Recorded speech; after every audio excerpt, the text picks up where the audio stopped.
Hello, everybody, and welcome to Voyages of Dusk and Dawn. How is my favorite party doing today? Doing great. Good. Holy crap. These new characters are your favorites already. Awesome. Absolutely. We have another person who took administration, and we've got a fighter with 10 AC. You guys know what I like. You know, it's going to be great. It's going to be fantastic. So we've got some new faces here. Can we introduce Meko and Mango to the party? And in that order, Meko, why don't you tell us a little bit about your character? Yeah, sure thing. Hi, I'm Meko, and I'm going to play Gustav. He's a rogue. He's good at climbing, opening locks, checking traps. Has a bit of a weird non-weapon proficiencies, administration, direction sense, appraising, more of a, helping on the miscellaneous stuff on this side. So, yeah, that's my character. That's good, Gustav. And Mango, can you tell us a little bit about your character? Yep, my character is Maurice. He is a big, strong guy. He's a little awkward, a little slow, but he's relatively, reserved and pretty nice. He is, again, he's very strong, but he did forget his armor in the last inn he stayed at, so he does have 10 AC. When you meet him, he's armed with an arming sword and a knife, and that's pretty much it. Excellent. Our two new characters have been picked up by Lord Richard Marshall as mercenaries for this group, specifically because they speak Velician. Velician is the language of the Great Bay of Solumn. It's named after like the big city in the area, but you know ahead of time that it's not one big unified kingdom. It's a very large bay. It's about the size of the Black Sea in the real world. 650 miles across, 300 something miles tall, with like civilized areas along most of the rim, and then a whole bunch of islands scattered around. I'm going to bring us to a map that you will also be given of the region. So this, if you zoom out a little bit, is the Great Bay of Solumn. Valis is the capital. It's up here. We've already marked on the map where the old tower is that you have an interest in, and a burial place that you have some interest in. But this area is quite large. There are lots and lots of little islands. This big, I don't want to say uninhabited, but like uncivilized jungle in the south. And this whole like southern peninsula section is just not a wasteland, but not very friendly, not very inhabitable, not very civilized, just sort of like open terrain. The northern section is also lots of like vast steppes and desert up in the north, so not really easy to traverse. Its primary access is through this mouth over here, and most of the civilization is just centered along the coastline with a little bit going up into the areas around it. It's geographically and politically distinct from the rest of Solumn, not isolated, but just sort of removed enough that it gets to sort of develop on its own, and somewhat insulated from the other events happening around there. And that's where we're going to be going. But before that, I think there's a little bit of like bookkeeping and shopping to be done. I think there's some spell components we want to pick up, maybe some armor we want to pick up. Someone drew Arcadia. Yeah. Richard, this fighter you got me doesn't have any armor. We can buy armor. What we can't buy are languages. Well, we can. We bought him or hired him for his languages. So yes, languages are important. Armor can be got secondary. Just go down to the markets. I'm sure you'll find something lying around. I turned in a piece of armor that might be really useful for him. The plate mail sized for elves? I'm sorry. Yeah, we can resize that, can't we? No. You can't resize plate mail. It just has to be rebuilt from the ground up, and it's magical. If you try to resize that, you'll probably break all the spells on it. You can't. You can always reduce things. You can't add to things. It's like a board, a plank. You can't make the plank any longer, but you can make the plank shorter. All right. I think to myself that in my last adventure, I lost my spell book, but good thing I carry a copy of it. So I'm going to probably want to make another one. You lost your spell book? It was in the bag. Oh, the bag that Hrun had. Yes, but don't worry, I always carry 2. But now it's time to make a second one. See. The second one was in the boat. Got it. Well, then we are going to need to spend a little bit of time preparing a new spell book. That is not a short process, but it's not a forever process. Why don't we call it 2 weeks of downtime while you get some new gear for your new friends, while you make a copy, a backup copy of your spell book, and you get your new spell components, which I think included diamond dust and giant hair. Yes, how generous is Richard going to be in he gave you providing for this? Yeah, you can. He will go to great lengths to get you your giant hair and diamond dust. Oh, by generous, I mean, how much is he willing to spend here? Oh, well, I think quite a bit. I think that the limit is more on how many giant hairs can you find. So why don't you roll me,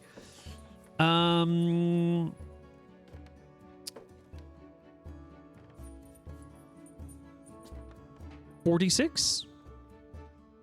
Ooh. We'll just see what the market has for us. Okay. 15 castings of improved strength. Nice. And we're looking for how many castings of, well, diamond should be plentiful. That's just a question of how much is he willing to spend on diamond dust. I think he can get you 20 castings of stone skin. 20 bits of diamond dust, 20 pinches of diamond dust. Oh, I give Richard great smiles. He's being a great benefactor here. I mean, you're bringing him back elven plate mail, which is not that useful, but like maybe it is. You brought back a couple of other things. You brought back some knowledge, and now you're headed far, far away. The Great Bay of Solumn is a couple thousand miles off. You know, it's like the distance of the Atlantic, practically. So it's a big trip to far off exotic lands where there are inevitably going to be interesting people. Definitely, if things are civilized enough and if things are peaceful enough, there could be some high-value trades over there, things that you just can't get in Arcadia or are super expensive in Arcadia. You've been told to stay on the lookout for the vanilla bean extract. Vanilla beans don't grow in Arcadia. They have to be imported from somewhere, and it's said that the Great Bay of Solumn has excellent fertile grounds for such a plant. Great. Well, let Richard know that we expended all of our potions of healing as well, and it's likely we'll come under peril. Those are harder to replace. Those are in limited number. Expended all your potions of healing. Wow, you must have been in some terrible battles. We sure were. Some of us didn't make it back. Oh, well, that's why we hire mercenaries. He can get you 4 potions of healing, but he lets you know that they are a common thing people ask for. And despite vast quantities being found in the tomb of Scoria, they have been expended, probably because there were so many. You know, they're like black lotuses. Everyone thought they were plentiful, and now there's none left. So yeah. We haven't come up with a way to mass produce these yet. No. They say they used to be able to be made in large quantities, but these days it takes like a 9th level cleric a week to make one, which is a terrible use of their time. Indeed.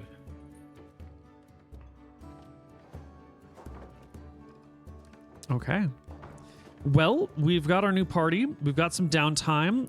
Can you wear chainmail? That's 40 pounds?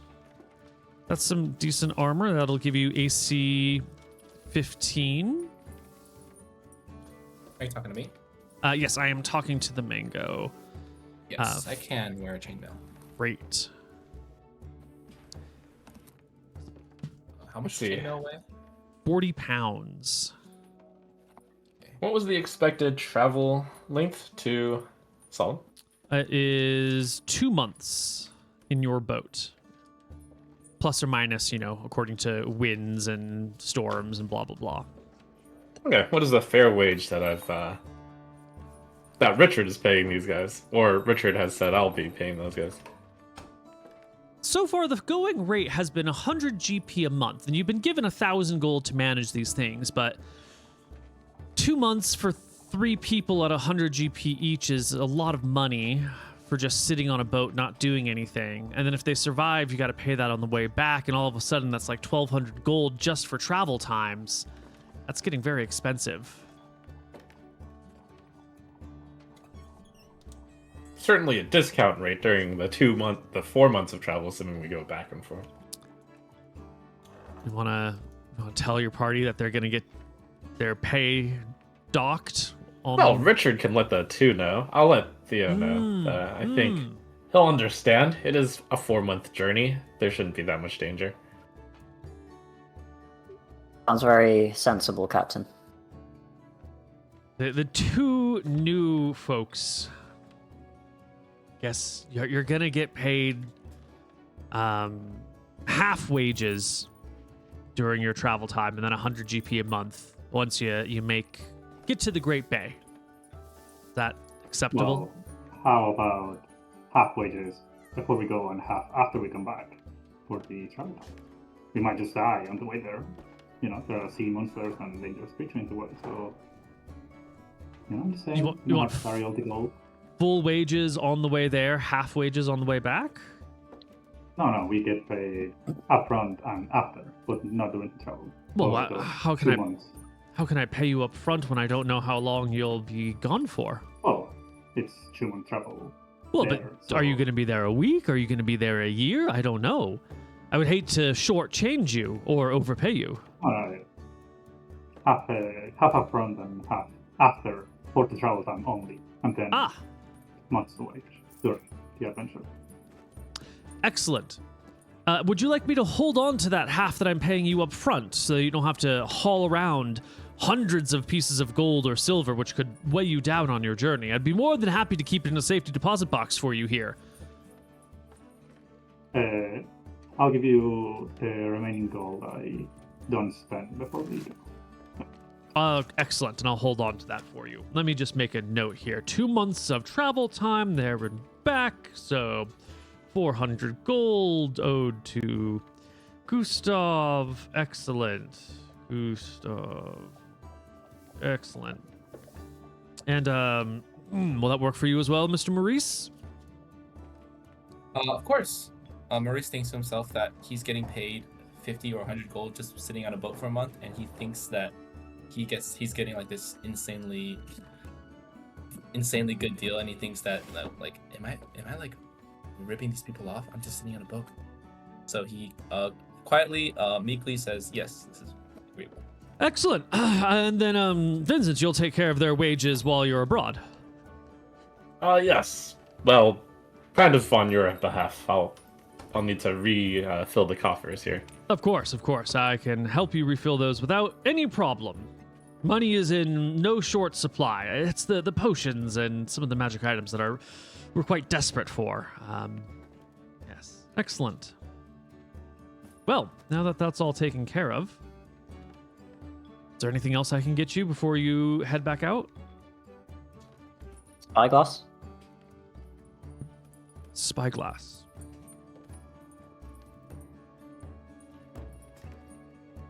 This is your It's like chance, 500, everyone. I think, now. You can shoot for the moon and ask for whatever expensive thing you want, and we're not going to get anything after. I quietly whispered everyone. He will tell you that the gnomes of the Nomish Nation of Mighty Engineers have suffered some great calamity, and they are the primary glass grinders of Arcadia, and that glass is hard to get. However, he does have his own personal spyglass that he's been leaving in his window that he uses to amuse himself because, it's not like a modern set of binoculars. It's a singular, it's a monocular, and, it kind of produces a bit of a fuzzy, blurry image. but he will give you his own personal spyglass for this journey if you promise, Theodore, to bring it back intact. Oh, well, I mean, the captain should have the spyglass, obviously. Well, you're the one requesting it, so I'm going to hold you responsible for it. It's made of burnished rosewood and highly polished brass. It's got the cleanest image I can find. It has a nice silver and gold mixed chain. I think they call it electrum chain to keep it around you if you were to drop it while holding it. It goes round your neck and under your arm. Of course. Holding you personally responsible for this. What a marvelous piece of work. All right, take a spyglass, Theodore.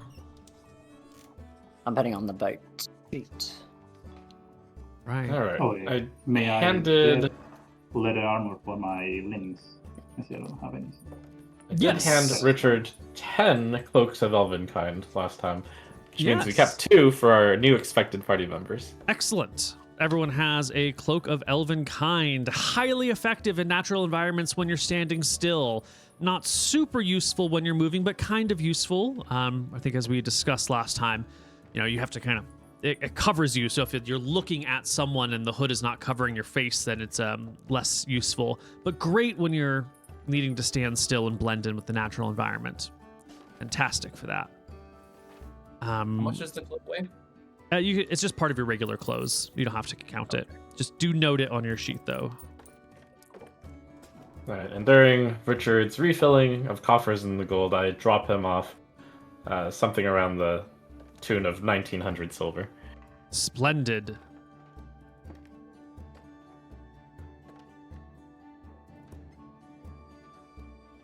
Okay.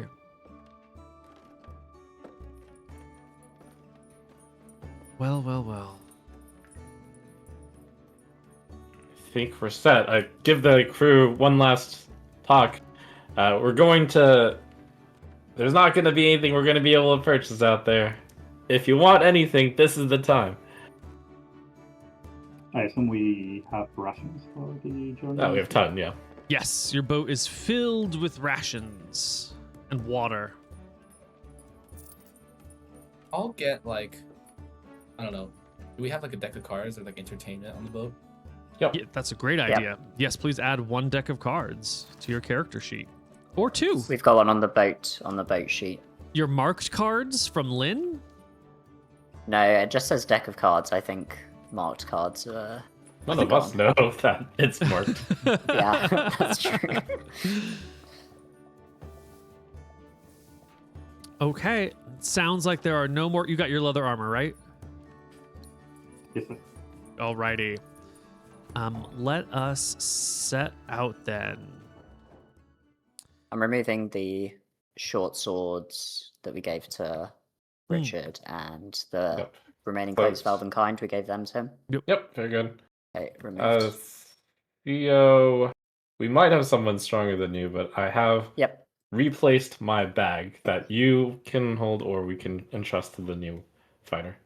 I'm not quite strong enough to carry anything right now. I can hold it. Okay, great. That bag is... I'll calculate the weight, but carry on for now. I think just mark it down as 20 pounds. Cool. I'm still base encumbrance, I think. Great. Damn, that's not- Yeah, I'm adding caltrops and a 10-foot pole. Excellent. Okay. Well, with practically Oh, go ahead. I guess, hold on one moment. Remind us, what are we expected to go to and do there? Right. Let's go take a look at the map real quick. The Great Bay of Solumn.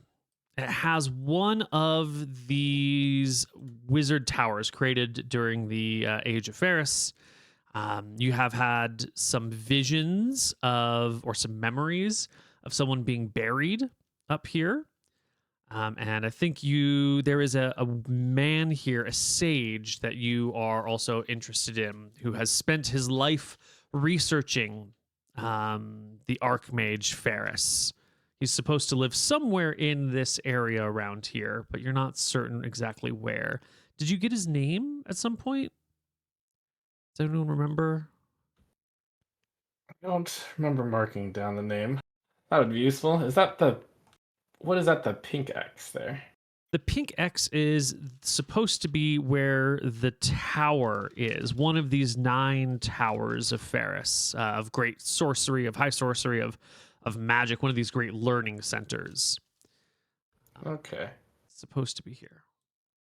And yellow X is where the man is expected to be? The stage? No, is where the person was Where buried. yes. The burial vision, yeah. Where can I find this sage? Well, the city is a great place to start. Cities are Okay. usually where all the intelligence is. Yeah. Let's see. I am assuming we cannot present as Drakissian in Velis. Well, this place is far away. You're not really sure what the political situation is. It's far enough away, and there's enough warring at sea that there's not a lot of communication back and forth. Maybe this place is completely occupied by the enemy. Maybe it's completely free and untouched. Maybe they're in the middle of a war. You're kind of sailing into an unknown situation. Okay. Richard doesn't have any intel on this either. Unfortunately, the shipping routes have been vastly disrupted. Anything beyond the Dardanelles, we have almost no information about at this moment. I do know that there has been some battling, some warring, as the Empire of Rossi has expanded and tried to conquer everything. They've undoubtedly tried to reach this place, but I couldn't tell you if they've succeeded or failed or somewhere in between yet. Excellent. Then I think we're all set. Do we have a map with us? This map will be coming with you. Okay. I point to above the pink X, this place called Hall of Heroes. I'm just wondering what that is. Ah. Yes. If I'm still in the room, if we're still in the room. Absolutely, you're still in the room. Yes, the Hall of Heroes. Has that come up? That sounds so familiar. Trying to look through my notes to see if it's come up for the party or if you don't know anything about it yet.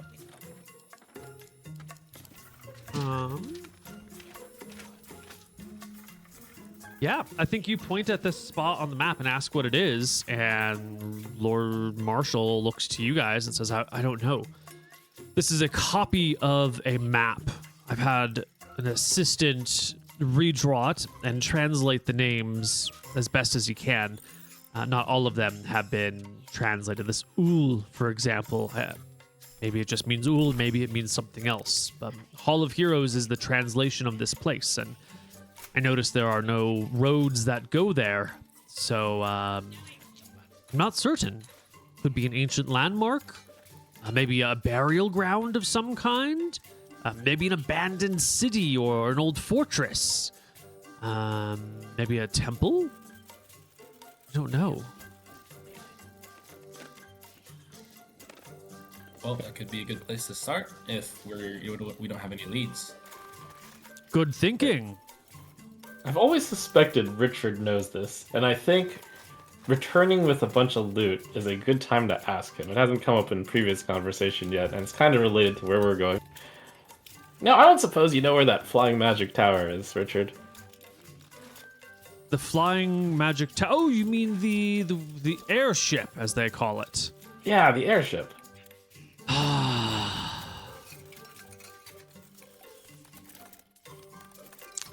It used to be here in the sky circling Arcadia in a pattern. Then, when the war broke out, I've been told, I can't believe these words, so there must be some other interpretation.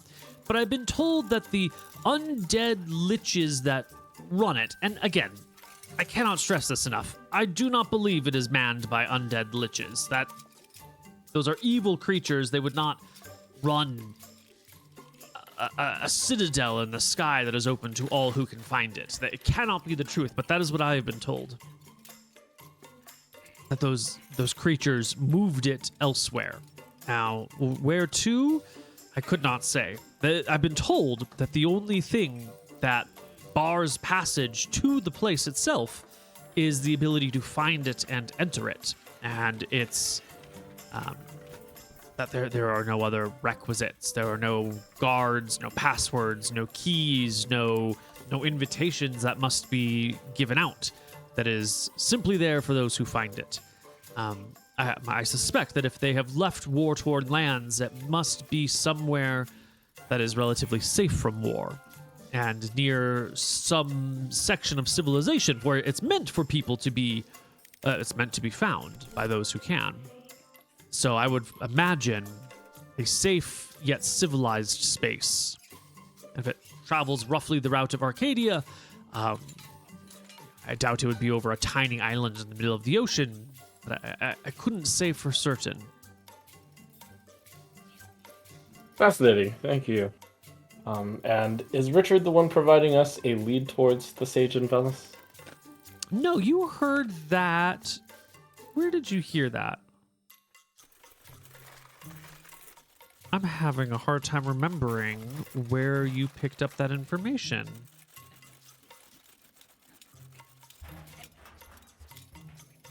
It was somewhere. Theodore, do you remember? Nope. Did I make this up? Kind of news to me. I thought I Richard don't remember. I thought Richard gave a party a lead of something in Solumn. I figured it must have been Richard. Maybe it was. No, I think Richard just said about the tower, which we have the pink mark. I don't. Or was there recall some this. sort of like new thing discovered, like a cave in or something? I remember There's a that. landslide which Yeah, revealed it, or something like that.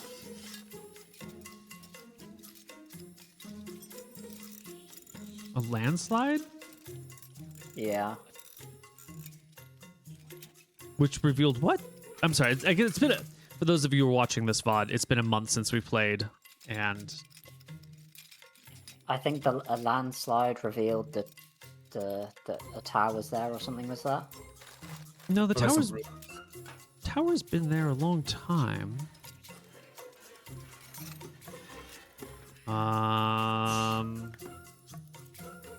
I don't have anything in my notes about a landslide. I thought All there my was a notes are landslide. from stuff that happened thousands of years ago. Yeah, there was a landslide when the TrumpSC fell at the silver column place. Right, Settled down. right.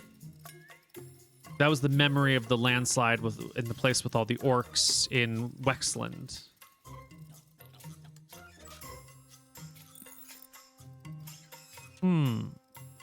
Well, none of the players remember, the DM doesn't remember, and nobody in chat remembers. So I think everyone is just like, huh, we'll have to figure it out when we get there. Unless Great. anything else? Did you not hear about this sage? I thought you had heard about this sage. That wasn't Fluff, was it? That had something to do with the sage?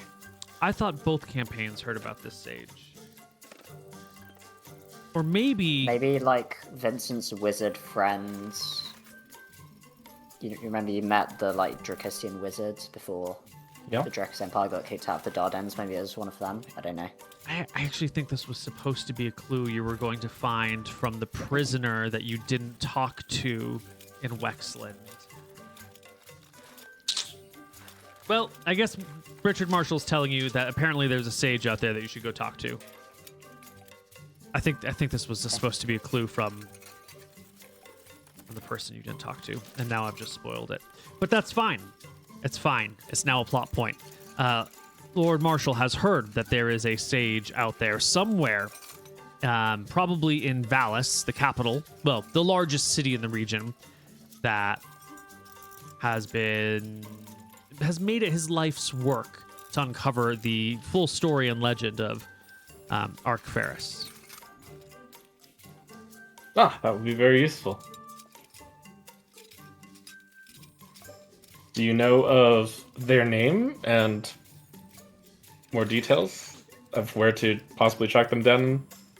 Yes. Their name is Twandry Morheim.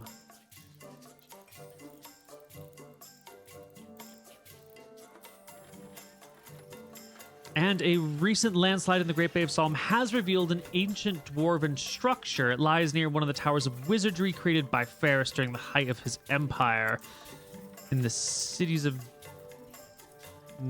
Justar's Bay, northeast Ferodia. Nope, that's a different place. There's a landslide somewhere else. No, the first line of that, a recent landslide in the Great Bay of Solumn. Ah. Oh, I see. Yeah. Okay. I'm mixing everything up here. Got it. Yep. So, landslide, ancient dwarven structure near the Tower of Wizardry. Tower of Wizardry is here. Landslide nearby. There we go. Okay, it's all coming together now. Okay, from the context, I gather this Tower of Wizardry, is it publicly known to be that?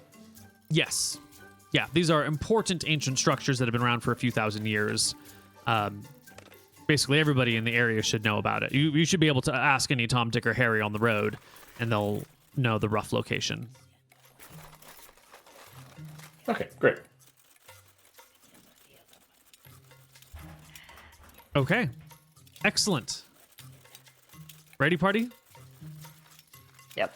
Aye, aye. I've added 4 small mirrors to the ship. I've added a silk rope to my inventory. Ooh. Okay, Why let's 4 go. small mirrors? Just in case there's anything we need to reflect, and then we'll have one. Just in case you need a mirror. Yeah. You never know when you might need a mirror. Basilisks or who knows what now. Yeah. All right. Okay. And some silk rope. Excellent. Everyone needs some silk rope. Okay.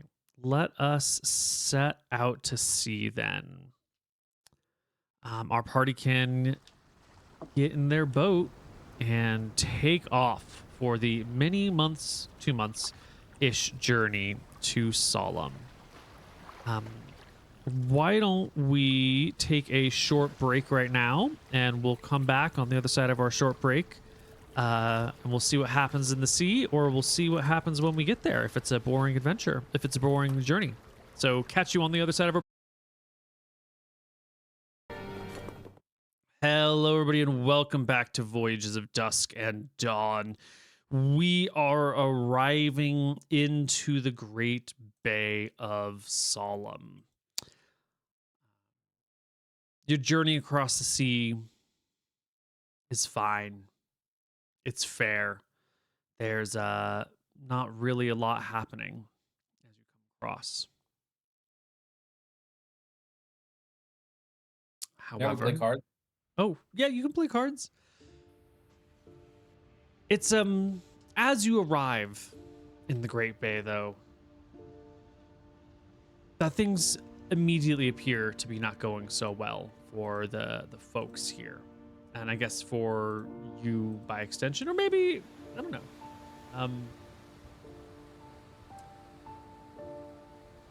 In the beginning of the bay, as you first come round these islands in the lower left-hand corner of this map, you notice some ruins on those islands. And it's a long journey to go through this, it's hundreds of miles. And as you begin to pass some of these little towns, you see that the towns have clear signs of fire damage on them. And as you go through some of these more densely populated areas, you find clear signs of damage and warfare. And as you approach Redstone, you see maybe a dozen large, winged, scaled creatures in the skies above. Wow, that's very grim. I was going to mention during the 2 months trip, I attempted to pick up some basic language of this land. From our 2 friends. What was the language called? Velician. Of Valis. So Valician. Okay.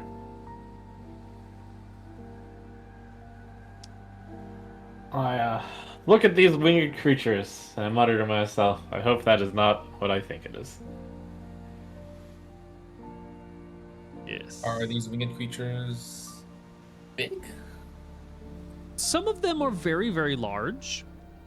Some of them are just regular large, and a few of them are absolutely gargantuan.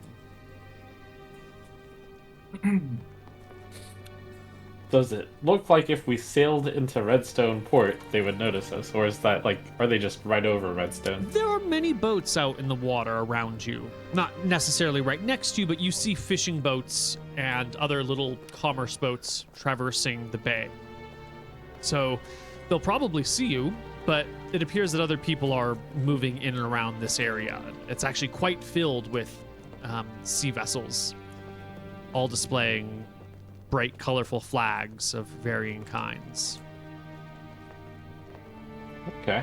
I would like to direct sail towards an innocent-looking fishing vessel and ask him about the things in the sky. Sure. You make for one of these nearby little fishing vessels. And as you approach, you see they immediately pull up anchor and try to move away from you. Now, your boat can carry the winds. You also have a little bit of magic power to help you go faster than anyone else of relative comparative size. So you can catch up to this fishing boat, but as you go towards it, it's clear it is trying to leave you behind. Do you want to chase it down? Let's see. I've got a sailor proficiency. I want to wave whatever friendly greeting flag. And if they can hear us, I'll shout out, "We just want to talk, please." You wave a white flag. You yell at them that you want to talk, or you have one of your people who speaks the local languages yell it out. You do gain upon them, and at a certain point, they do slow. They pull down their masts, their sails. They throw an anchor over, and they grab a very large crossbow. The sort of crossbow that takes like a couple of rounds to reload. But if you have it locked and ready, it's got one really good shot in it. And they prop up the front end of it on the edge of their boat as you approach. Well, I go through the translation process of one of my friends, but I tell him to ask, could you ask that fisher person what those things in the air are? Which one of your new hirelings is translating? They both speak. You want to go, Mango? When you say we both speak, do we speak fluently or It's definitely a second language, and you haven't ever lived in that part of the world, so you speak it, but you're gonna definitely have an accent, and you're definitely gonna have, you're not a perfect speaker. I'll do it. Okay. You call out to them and say, "What? Your captain has given you an order. What is it that you actually translate?" Curiosity. Vincent, what do you want me to say to them? We want to figure out what those things in the air are, and whether or not these people are concerned about that at all. Okay, I will. Are we within shouting distance? Talking distance? Yeah, you are within shouting distance. Your boat is coming closer. You can wait until you're talking or shouting or whispering. You can tell me at what range you wish to speak. I'll shout at them and I'll shout, "We come in peace. What are those flying things?" With the crossbow leveled in your direction, the middle-aged fisherman yells out at you,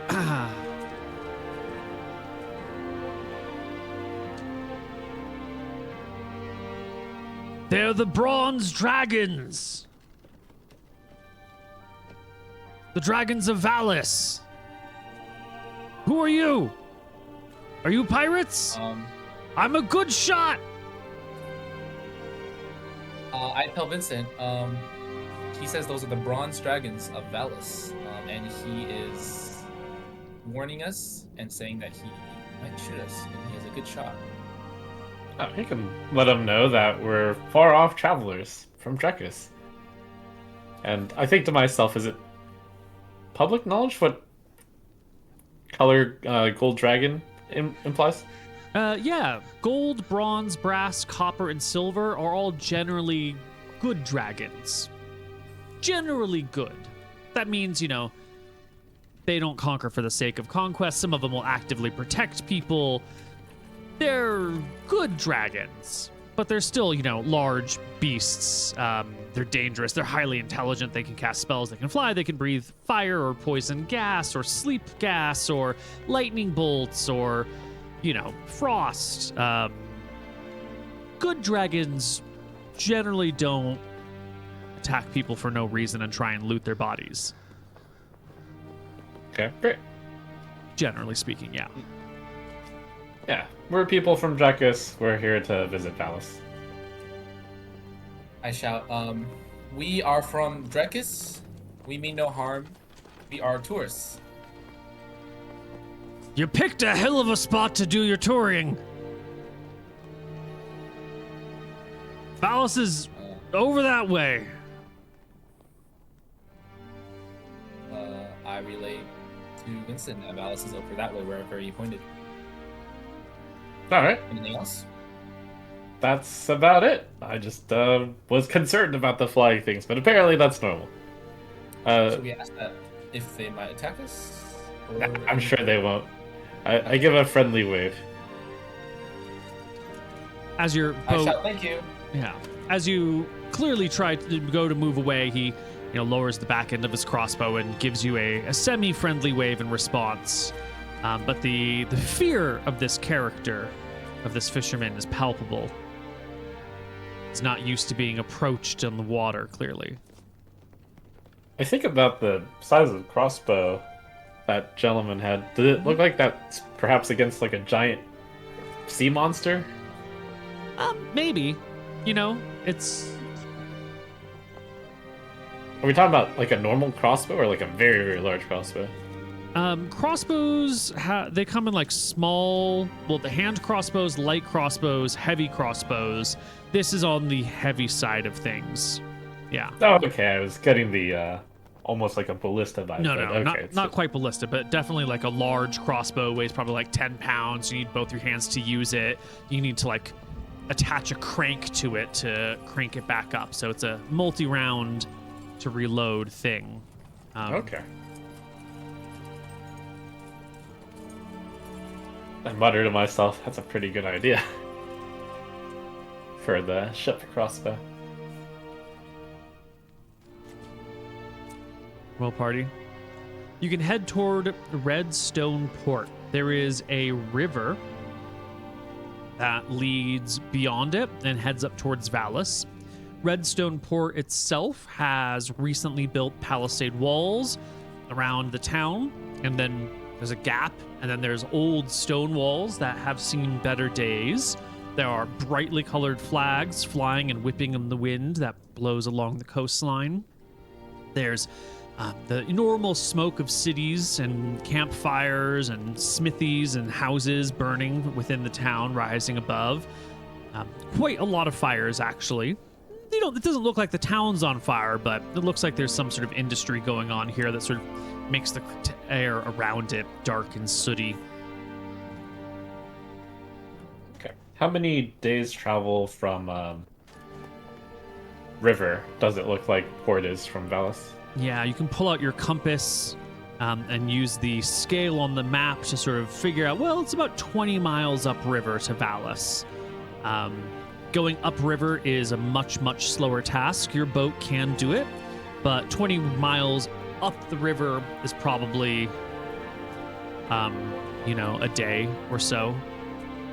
If you were to get off and walk along the river, you'd probably make about the same time. Okay. I will direct Meko to the process of... Actually, first I'll ask Meko and Maurice if either of them have any sailing proficiency or knowledge. I don't. I have worked on merchant vessels as a bodyguard, but never as a sailor. I was just hired. Okay, I'll relay the gold to Maurice then. Gold. We've had quite a long travel. Let's dock in the port and stay overnight. I'll leave that up to you, Maurice. Yes, sir. All right. The party makes port in Redstone. What do you do about your boat? Do you just leave it floating in the harbor, transform it into a box? Have you told the new people about the transforming boat, or have we not told them about it? Yeah, No, actually, I wouldn't have told them about this. They haven't earned that yet, that knowledge. So, boats usually have like it's a rowboat, right? Isn't it? It's we about have like 20 feet long, 8 feet wide. I mean, if I have worked on a ship before, I would have noticed the sort of speed at which the boat moves. Yeah, it does catch the wind pretty well.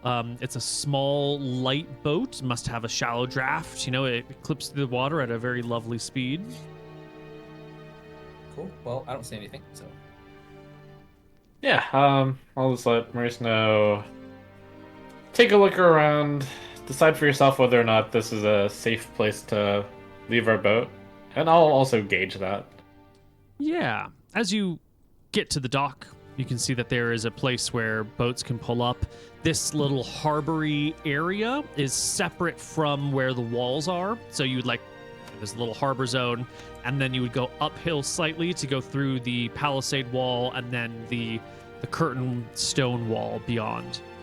So the dock itself is not protected from invading forces, but there are houses here, there's shops here. Some of them have seen better days, some of them are brand new.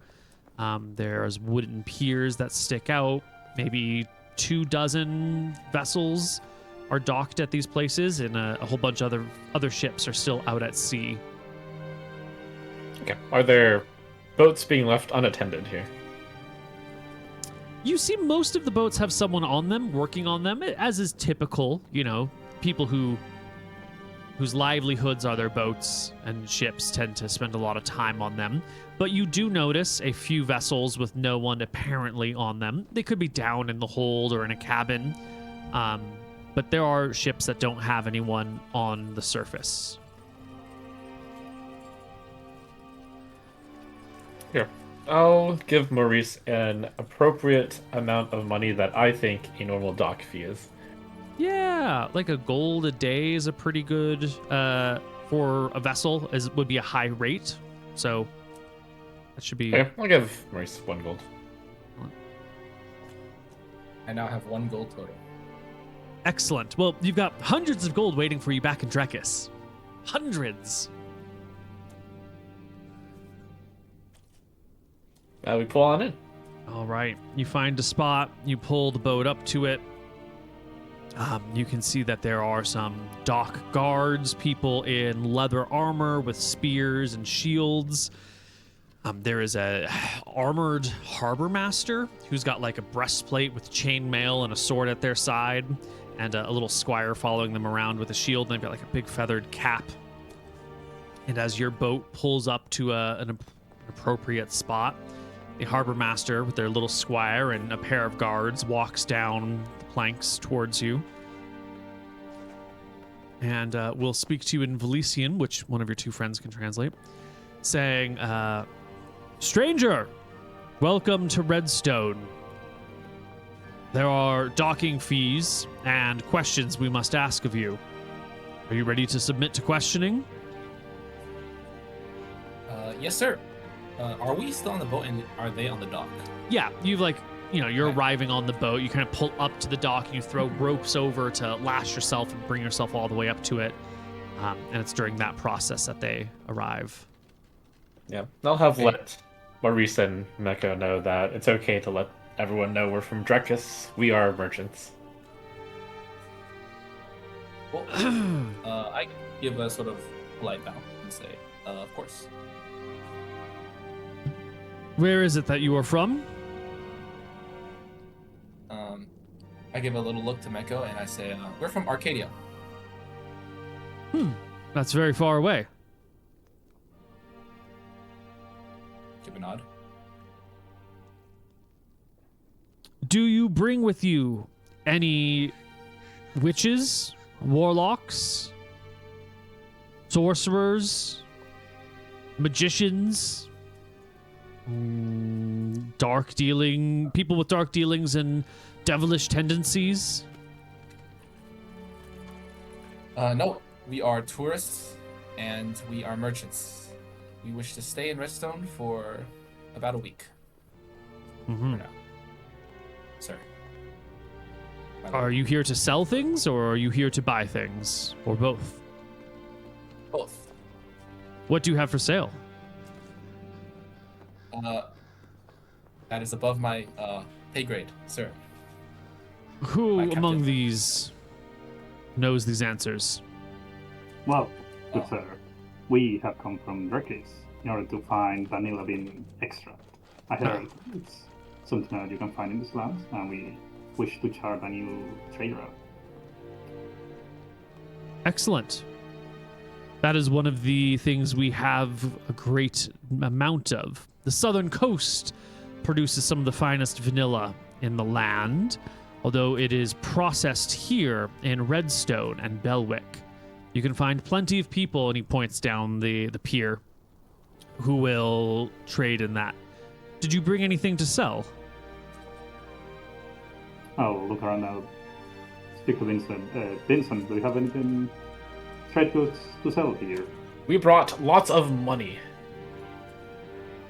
Really? We have coin, good sir. Fair. Excellent. Did you bring weapons to sell, or for yourselves? Only for ourselves. I show my short sword on my side. Yeah, show my And- weapons. I see. I know things are different in far-off lands. Here, we are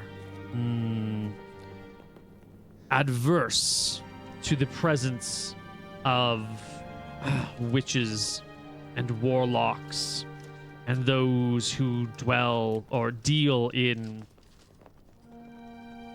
the mystical. If you have any objects of magic, I recommend you keep them on your boat. If you are seen performing any of these fell acts, you can expect you will be thrown out, or stoned, or cut down where you stand. We have no tolerance for the things that have brought about great ruin to our land. Do you understand?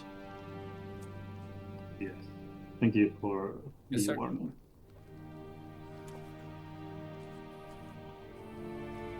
Welcome to May I Redstone. ask, Yes. what is it that happened to the villages in the opening of the bay? We saw ruins and fires. For almost a decade now, we have been fighting off all sorts of creatures. First, they came across the lands, then hordes of orcs and goblins by ships, creatures from the very seas themselves, dragons, a few in kind, but not that many. Then came the... I don't know what you would call them. The shock troops of the Varasi Empire, who have come to conquer all, yet we have repulsed them time and time again. And he points sort of just generally towards the sky. 14 bronze dragons have come to Valis and the surrounding lands in a concerted effort to defend themselves. Have you heard of the dragon-slaying members of the Varasi Empire? Oh, yeah. But I thought they only hunted the evil dragons, rats. No. They slay anything and everything that they can. The 14 dragons here, all siblings of the same sires, have come to make a united stand against them. They have chosen our homeland as their place to defend themselves, and we have worked with them to keep both of our peoples safe. The dragons are not to be interrupted. They may be bronze and good in nature, but it is unlike 14 dragons to lair in the same place for such a long time. You may, if you see them coming to land near you, you would be advised to leave. They have been known to accidentally crush people or break stones from buildings that have fallen and caused injury. They are here for our safety, but they are still dangerous beasts. Are you familiar with the name Lord Morrow? I'll ask Vincent and relay a bit of the story of the dragons and stuff. Lord Morrow, do you know anything about Don't that? know. Why don't you ask about him? Lord Gilroy? No. No? No? Is he Solomese? Lord Gilroy is a Solomese commander in charge of hunting dragons. He has not been seen in 15 years or so, but he has been he is one of the things we have kept an eye out for. There have been others. I'm sure it's fine. You don't need me to tell you all these things. Please come to Redstone Port. Be in peace. Enjoy yourselves. Buy what you can. There's much here of great value. Much here that I'm sure you will wish to take home with you. Yes, thank you. I'll relay also the whole conversation to Vincent and the thing about magic. No good, very bad. Don't carry magic items, don't cast spells, don't do anything that might beat you up. Okay. Yeah, I acknowledge that, and I'll let the crew know. Yeah, we'll be sure not to arouse their suspicions. I'm certainly not a wizard here. And from the port can we see this these vanilla merchants that they were talking about? You probably can. I don't know if you know what they look like, but there are plenty of little stalls and little shops and a market over here that you can go and visit. It's only partway through the day, so everything is still open. Okay, let's go. This is a submission of ours. Let's go see what they have for sale and see if anyone's willing to deal in bulk. Excellent. You leave the boat unattended, or you leave one person back to guard it? That's why I asked. It sounds like it's within eyesight, so we can The whole go party. for now. Excellent. And the party brings their weapons? I do, yeah. Yeah. And Vincent, they've mentioned, spellcasters. They seem to be adverse to magic around these parts. What about your spell components? You don't want to be walking around looking like a wizard, right? That's right. I don't look like a wizard by trade. I look like a merchant. Yeah. I'm not like wearing the wizard robes. The spell components are hidden under like my traveling cloak. So. Great. You head into the town down by the docks. There's plenty of folks around here. They're buying and trading. Lots of fish being sold. Some other large bulk goods. Large boxes being unloaded off of other vessels, hauled into warehouses. Barkers offering this, that, and the other thing. You don't even need to really speak the language to know what they're selling and what they're saying. They're all offering the best deals in town by the docks. Right, using my merchant instinct, I'll go towards someone that I think can deal in hundreds of gold worth of vanilla. Absolutely. All you got to do is follow your nose. The vanilla smells quite strong, even on the winds here. You can find one of these shops. It's got like a little storefront with an awning and a a little counter that's pulled out that looks like it gets drawn back in every day.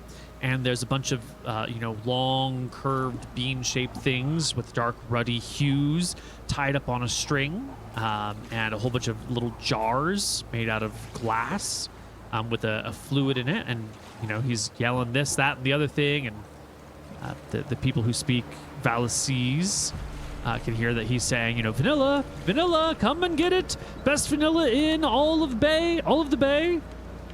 And as the 4 of you approach, he says, honored guests. Surely, with your fine foreign clothing, you must be here just for this one thing. You've come to the right place. How much would you like? I can tell that's what you're looking for. Yeah, through translation, I'll speak. We're looking for a steady supply of vanilla to Drekis. It could be quite lucrative. We're looking to deal in hundreds of gold worth. Well, that's splendid. We sell our vanilla for 1 gold for an ounce of extract, and the beans themselves sell for 5 copper each. I'm not sure how much vanilla you extract from a bean. Maybe a silver a bean, or a gold for an ounce of fluid. Maybe it's silver for a bushel of beans. A silver for a string of beans, a gold for an ounce of extract. And you would know, Mr. Merchant, that an ounce of vanilla extract sells for like 100 gold back in Drekis. It's like a 100 times markup. Wow. Yeah, it's extremely rare in Drekis. And here, it grows on trees or bushes. Okay. Yeah, that's... wouldn't be a merchant if I didn't try to haggle. So, you never go with the listed price when you're buying in bulk, but that's a pretty good price. I'll translate through that. Can you do a deal for a very large amount of vanilla, something like 70% for 500 gold worth, perhaps? If that, I don't know if that sounds like an absurd amount to have. That would be, let's see, doing some math. I would be asking for 715 ounces of vanilla. Call it 700 even. 700 ounces of vanilla is 5.5 gallons. I can't do that much work myself. He'll say through translation. But I can get you a quarter of that. Or if you're willing to wait some time, I can shop around and hire some other folks or I can buy out other people's supplies. That price will have to move on a little bit, but I can get you your 700 ounces. You give me a few weeks. That sounds acceptable. We will be here for some time. So what price are you willing to sell at? The price I quoted was basically 7 silver crowns instead of the 1 gold. Well, I'll have to buy other people's things, move some goods myself. Let's call it, 9 silver per ounce for 700 ounces. Sounds fair to me. I show off. Well, actually, it didn't seem like they were even asking for any official documents, so that is fine. Okay. I guess I will. Yeah, so then I'll show the official document and ask if they're willing to put a long-term deal into place as well. The same rates. Yes. Absolutely. They'll tell you that they want to go down to the local priest of Quantarius, the god of trade, and have everything be witnessed by him and signed by him and stamped and sealed by him to make it, binding and legally official with the gods watching over it and everything. But if you want to come back at any point in time under this same merchant's seal, you can get 700 ounces for 9 silver, until the end of time. Okay. Awesome. I'll let the party know. I might have to pay you in vanilla, but trust me, it's a good deal. If you're willing to take that. Well, I like coins and, maybe gems. Those are fine as well. Vanilla is a little... It's tasty, but not wage for it. Yeah, I'll say with starry eyes, every gold worth of vanilla I pay you in here is worth 100-fold in Drakus. True. I'll take the vanilla, Captain. Great. All right. He will ask for the 630 gold up front. Yeah, I'll do that. Is fine with me. Looks like they're very official. I'll take their document. Yes, there is a priest of Quantarius who comes over and witnesses the transaction. He talks to you, he talks to the other merchant. You've got your translator here.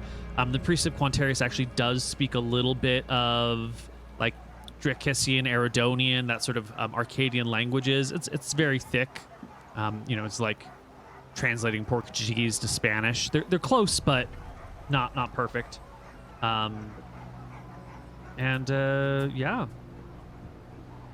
they will make it all official. No? Is this a cleric or a priest? A priest, not a cleric. Yes. Yeah, I thought you said cleric the first time, so... If I did, that was a mistake. He's definitely a priest. 100% a priest, not a spellcaster.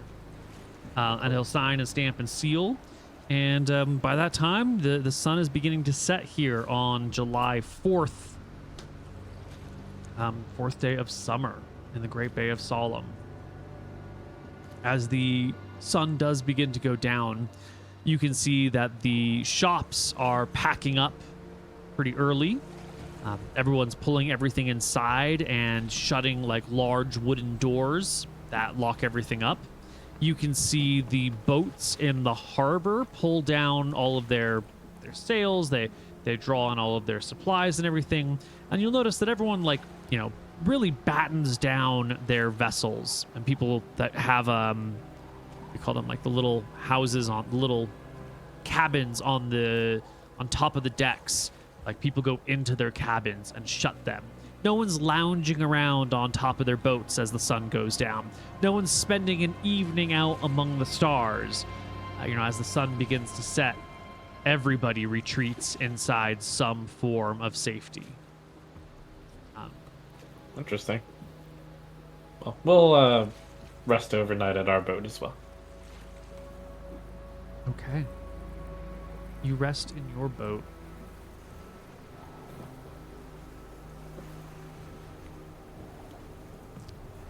Should we take watches, Captain?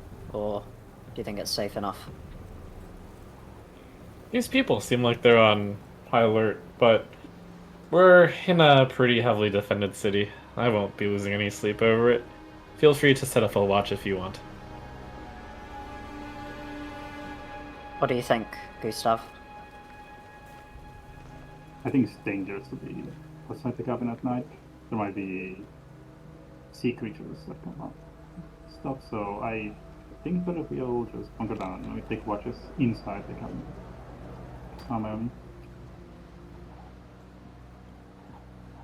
Okay. The party takes watches inside the cabin this night. As the sun fully sets, a fog settles on the water. The tides sort of go up. There's like a choppiness to it. You can hear in the town, beyond the walls, plenty of dogs yipping and barking. Your boat is sort of like sloshed back and forth in the evening. There are portholes. Check my notes on your boat.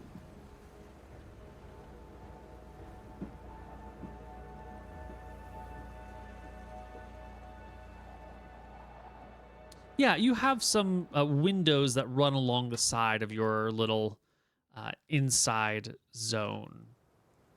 And through these windows, you can see the fog and the choppy waters. But at a certain point, you will see like a hand, a webbed hand with 5 fingers sort of like come up to the side of your boat and a second webbed hand come up to the side of your boat and pulling itself onto the top of your vessel in the... Ooh, actually, this is very hard to see. You're barely able to make this out because the moon is only quarter and it's foggy, so it's dark.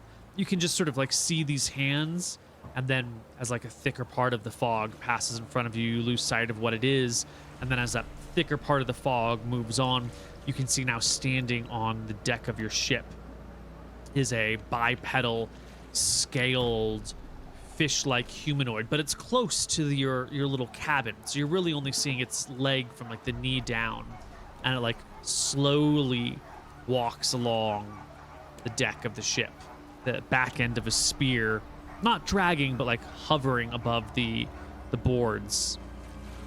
It walks towards the front of your vessel, away from the entrance to the cabin down below, where there are no windows on the front. Moves very slowly, very quietly.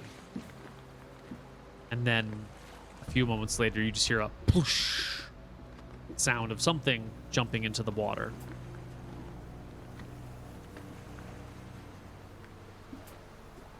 Was this in the evening before we went to sleep? This is in the nighttime. You know, as you've gone inside. There's like a little cooking station in here. Maybe you've just had your meals and you're sort of looking out at the ominous fog. The sun is going down at this point. How was that? I don't know. You are right. We better set up a watch after all.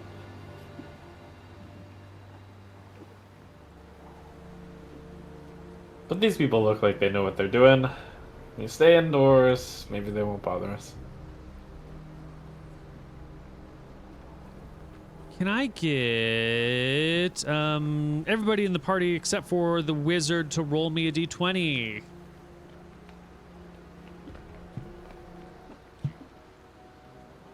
Nine. 14. 6. Ah, Gustav, buddy old pal. Yes, sir. It's your turn on watch. And the ship, it's rocking back and forth a lot for being in a harbor. A lot more than it should be.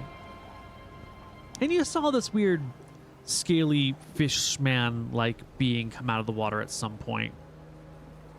At another point, maybe when the crescent moon is at its highest, when the fog is at its thinnest, you look out one of the windows and you see the face of a person, but its flesh is sort of blue and purple with long streaks running through it and sort of puffy, and its eyes are sort of milky covered. And you look across this, like the cabin that you're in is like mostly within the hull of the ship, but it rises up just a little bit. So the windows that you look out at are almost at ground level, almost at plank level. And they're only about, yay tall, a foot or so tall. So when you gaze out at this, you're looking almost almost level with the deck. And you can see the railing that goes around the ship. And this face, is coming up just above the planks of the ship and below the boards of the railing. And it's sort of like looking forward. And there's one hand that sort of slips up with this slimy, mottled, pale, damp skin. And the hand just sort of like slides forward onto the deck, like rests the elbow there. And the other arm comes up and slides forward. And all the skin and flesh is like too swollen for the size of it. It's got these weird purple streaks that run through it. And then it just sort of rests there with the head sort of turning back and forth across the deck and the arms resting on the deck. Good. I'll try to quietly approach Jordan and Maurice, and gently shake them up, wake them up.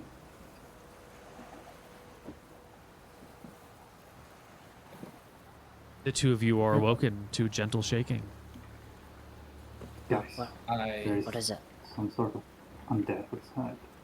Hasn't climbed the boat yet, but is hanging on the side. I believe so. He seemed pretty dead, but you know, he's moving so well. No, I'll say he's an undead for now. I immediately reached for my sword.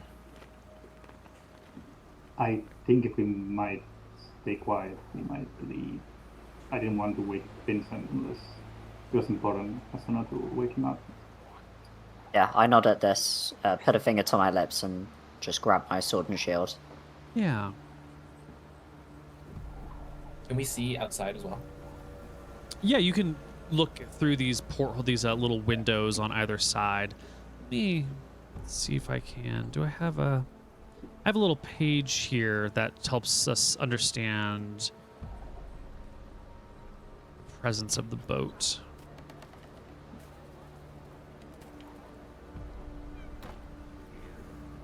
So this is like a modern vessel that is very similar.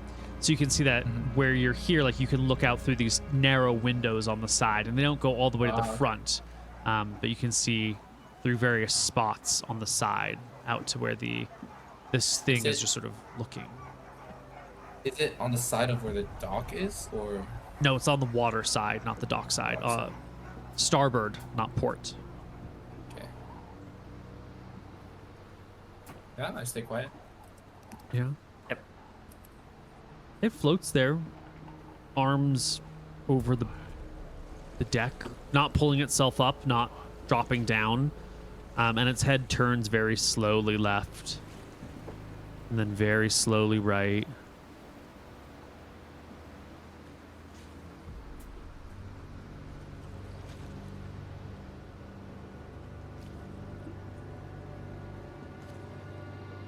Can we see its face?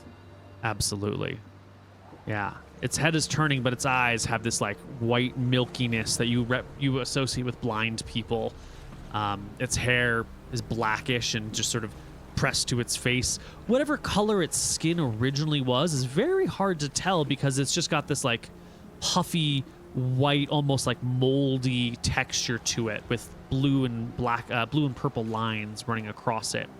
And as the fog kind of moves in and moves out and clouds pass over what little of the moon is present, it'll go dark enough that you lose sight of it, and then a few minutes will pass and the clouds will move and you'll see that it's still there, just holding on to the boat. And as you look around, when the lighting conditions are right, you can see that there's another one on the other side of your vessel. This one is a woman, though. Much, much older. Even though her face is puffy, there's still like folds where there were wrinkles. Her hair gone entirely, and like a section of skin around the forehead has been nibbled away as if by some sort of creature. Must have like eaten off the skin. You can see the bone underneath reflecting a little bit of moonlight before clouds once again pass over and you lose sight of her. Are they just looking around? Yeah, they're not doing anything.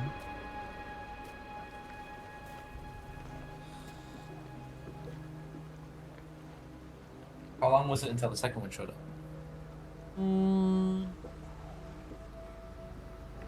You noticed it after maybe 15 minutes, but the lighting conditions are such that it could have been there a little earlier.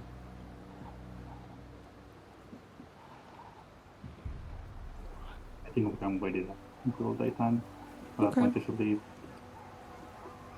Yeah. The fog blows in, it settles. Eventually, one of the creatures leaves. Later, you'll see, just some sort of legs dragging slowly across the deck of your ship, letting you know that some slow-moving beast is up there. But at no point do they try to come through your door. At no point do they seem to be able to see through your windows or try to break in through the windows. At no point do they seem to take any aggressive action. And the rest of the night will pass. By the time, morning comes, you really only tell because it gets a little bit lighter outside, and then the fog begins to burn off, and eventually the fog is gone. And there's the town. Town appears before you.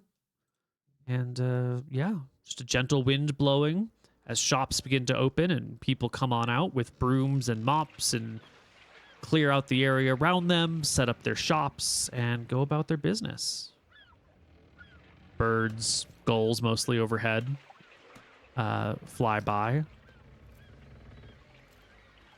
Yeah, when it's morning and Vincent's starting to wake up, I let him know what we saw. Seems like there were these kind of sea zombies or something.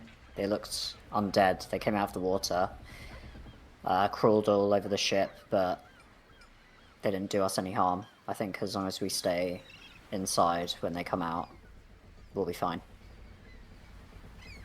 I just pretty casually make the, well, it's creepy comment. It was creepy. Well, we've done what we need to here. Let's sail on in to Velis. I don't remember if this is the case, but I heard that undead are weakened by running water and tides, so the sea undead seem a bit unnatural to me. I don't think I've heard of those back in Rodrigues. I have folklore proficiency. That's right.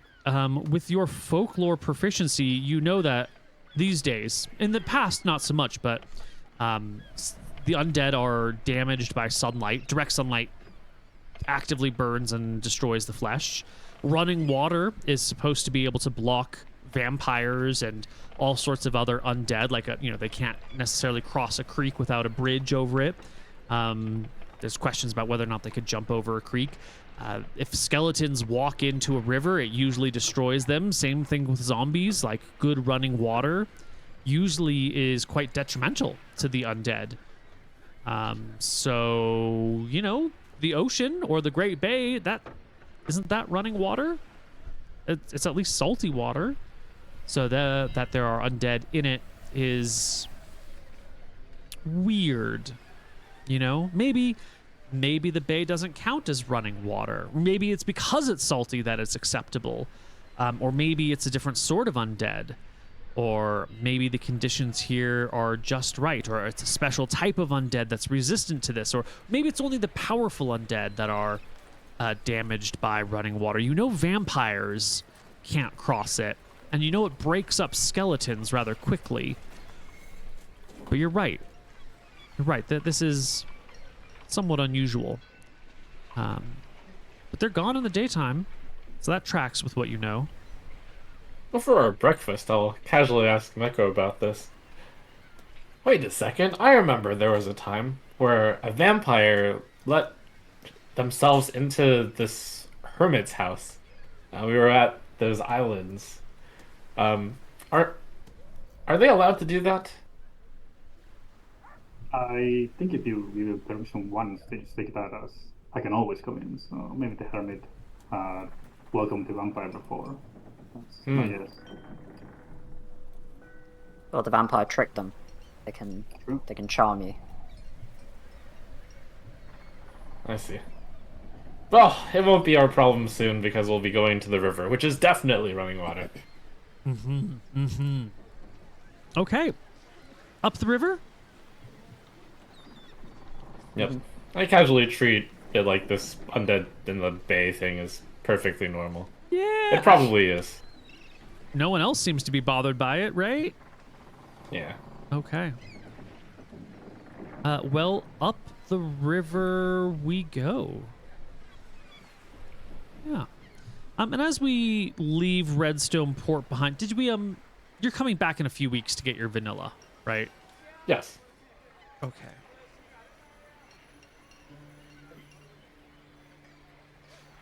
Oh, although I would have, they said they had about a quarter, and I assume it doesn't go bad. So, can we take the quarter, vanilla? Yes, you can take the quarter right now. Yes. Okay, we'll do that. So 3/4 of 700 ounces. Yeah, so it's like a little bit more than a gallon, but it's not in one 1 gallon container. It's lots and lots of small little jars filled with vanilla. So it'll take up a fair amount of room in your storage, but that's okay. You've got a boat. You're meant for this. Oftentimes you can lash storage to the top of the ship if you need space, but I think right now you don't need the space, so it can stay in the area where everyone sleeps and where you stash all your food. Definitely not putting anything outside. Yeah. As you get away from the ocean and travel up the river, the sights of burned towns and undead in the water dissipate. There are dragons overhead.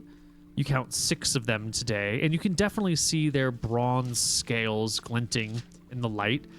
You can also see that some of them have injuries. Like one of them has a leg that doesn't, dragons pull up their legs while they fly, and one of them has a leg that sort of limps as it flies, clearly damaged in some confrontation. There are small little villages on either side of the river tending to fields of grain, moving small herds of sheep back and forth. No one really gives you any time of day or waves or tries to call out to you, but over here the grasses are greener, the sun is shining. It feels a little bit safer. Anything you want to do before we get to Valis? Much I think we enjoy the sights as we travel down the road or the river. Okay. Well, why don't we take a short break before we get to Valis, and we'll come back on the other side, and we'll see what's going on there. Hello, everybody, and welcome back to Voyages of Dusk and Dawn. We approach the great city of Valis. I mentioned idyllic farmlands on the outsides, fields, herders, and whatnot. And as we approach the city with its great walls, we see a great amount of urban sprawl on the outside of the city. Lots of new developments, new buildings, new structures, plaster still wet, dirt roads crisscrossing the area, and lots of livestock being moved. There's a little harbor, not quite a harbor, but like a little spot where there's lots and lots of little tiny docks all along the coastline here. It doesn't look like there's a harbor master or anything. Someone has come and built, hundreds of little docks where you could pull a boat up to. And then there's the great city itself with its tall walls, dark plumes of smoke rising into the air, the sound of hammers and industry, of crashing stones, of woodworkers and stoneworkers side by side. You see plenty of carts hauling in sand and grain and meat and feathers, rocks of different kinds. It's a hub, a nexus of activity to which many supplies are being drawn. You can see the walls and spires of the castle of Valis are badly damaged. There are 3 dragons perched on, 2 on a wall, 1 on a tower, and their claws have crushed sections of the walls. And all along the walls are sections where a dragon has perched at one point or another and caused some damage to the walls itself. You see 2 of these dragons overhead roaring at each other and snapping back and forth at one another, raking with claws that don't ever seem to quite hit, but clearly in some sort of sparring or one-upmanship match, wheeling overhead. Archers are studded along the walls, not a million of them, but enough that there's always somebody looking down at any other given point. The city itself cannot be accessed by the river. You'll have to park a boat at one of these docks and then head in through one of the gates to the city of Valis. On the map before you, you'll notice that Valis itself is sort of centered at a confluence of rivers. It is on the north side of this little V intersection over here. So a riverway goes to your left, a riverway goes to your right, and you've got all these little docks on either side, and then the city of Valis right there. Cool. I kind of grasp that this is one of those just free parking type things. Yeah, that's the vibe. Free parking, but also nobody here to watch what you've parked. Yeah, looking around, does it seem like there's vessels as good or perhaps even bigger than this that are just unattended? Most of them are small rowboats that you would go use to get back and forth across the river. You've got a 25 feet long at the waterline, 45 feet long above, because you kind of come out in like a V shape.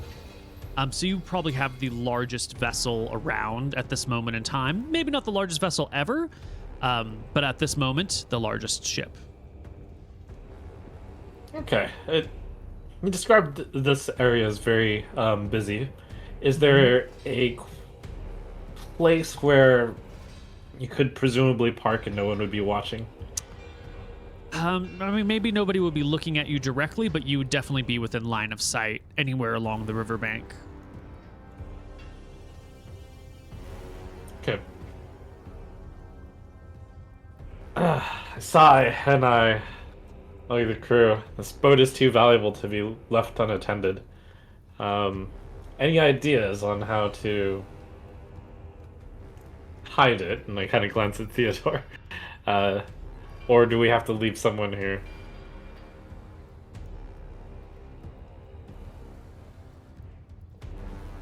I got no bright ideas, Captain. What time of day is it? Let's see. It's about 20 miles, and you're going pretty slowly up the river, so it is late afternoon. Is it customary, as far as we know, for people to walk to Valis from Redstone Port? Oh yeah, absolutely. You saw trails and pathways all along the western bank of the river. I mean, we could just wait until night and just sail down the river a little bit, turn it into a boat, and a box, and just walk up to Valis. Yeah, that is a good idea. Perhaps we can just even wait until night here and then turn into a boat and then walk into Valis next morning. Okay. Sounds sensible. What do you mean? Oh. Into a box? I don't. I'll explain during the evening here. Well, you see, we've got quite a possession here. This magic boat can turn into a box. Wow. This is probably worth more than me, so make sure to not lose it if you're carrying it. We should transform outside of the range of vision of anyone near town, or maybe into dragons. They seem to love horror magic, so... Right, we'll use the cover of darkness to do so. Yeah, we wait for nightfall. You can pull up to one of these little docks. The sun goes down. The moon will rise eventually. It's a new moon, so the moon doesn't actually rise until halfway through the night at this point. So in the dark of night, as a fog settles upon the land, you can shape change your box. Now, this is the first time that these people, clearly they're working for Lord Richard Marshall. They've been around magic. They know spellcasters. You know, being in the presence of magic is not necessarily a big deal. Seeing a whole ship transform into a carrying case is another thing altogether. How do we feel, new characters, about this boat? Are we impressed? Is it just par for the course, like whatever, we've seen it all? What's the deal? I mean, maybe like before or on the journey here, I would have found it very interesting. But after, seeing like 14 bronze dragons in the air, a couple zombies, big city, it doesn't impact me too much. I mean, I'm glad that we have the magic on our side and not someone else. So, Gustav, I think Go ahead. I understand a bit more why the pay was so high. If you're gonna be in a magic boat that probably costs a lot that you can just steal by transforming into a box, I think that the pay is a bit of a deterrent against that as well. Yeah, I was about to ask. You're used to skimming off the top, using your administration skills to profit for yourself. I think you realize, especially when Vincent said the boat is worth more than him, that this is a prized possession. You can DM me if you want how willing you are to steal this box when nobody's looking. But, we'll pretend that you're not, so that way the other players don't get too suspected. Let me know, though, if you ever want to find a way to make some money. These are priceless objects. All right, party. You turn the boat the box into a boat and camp out for the night? Head into one of these little urban sprawl inns, find a place for the night? What do you do for sleeping? Urban sprawl inn sounds good.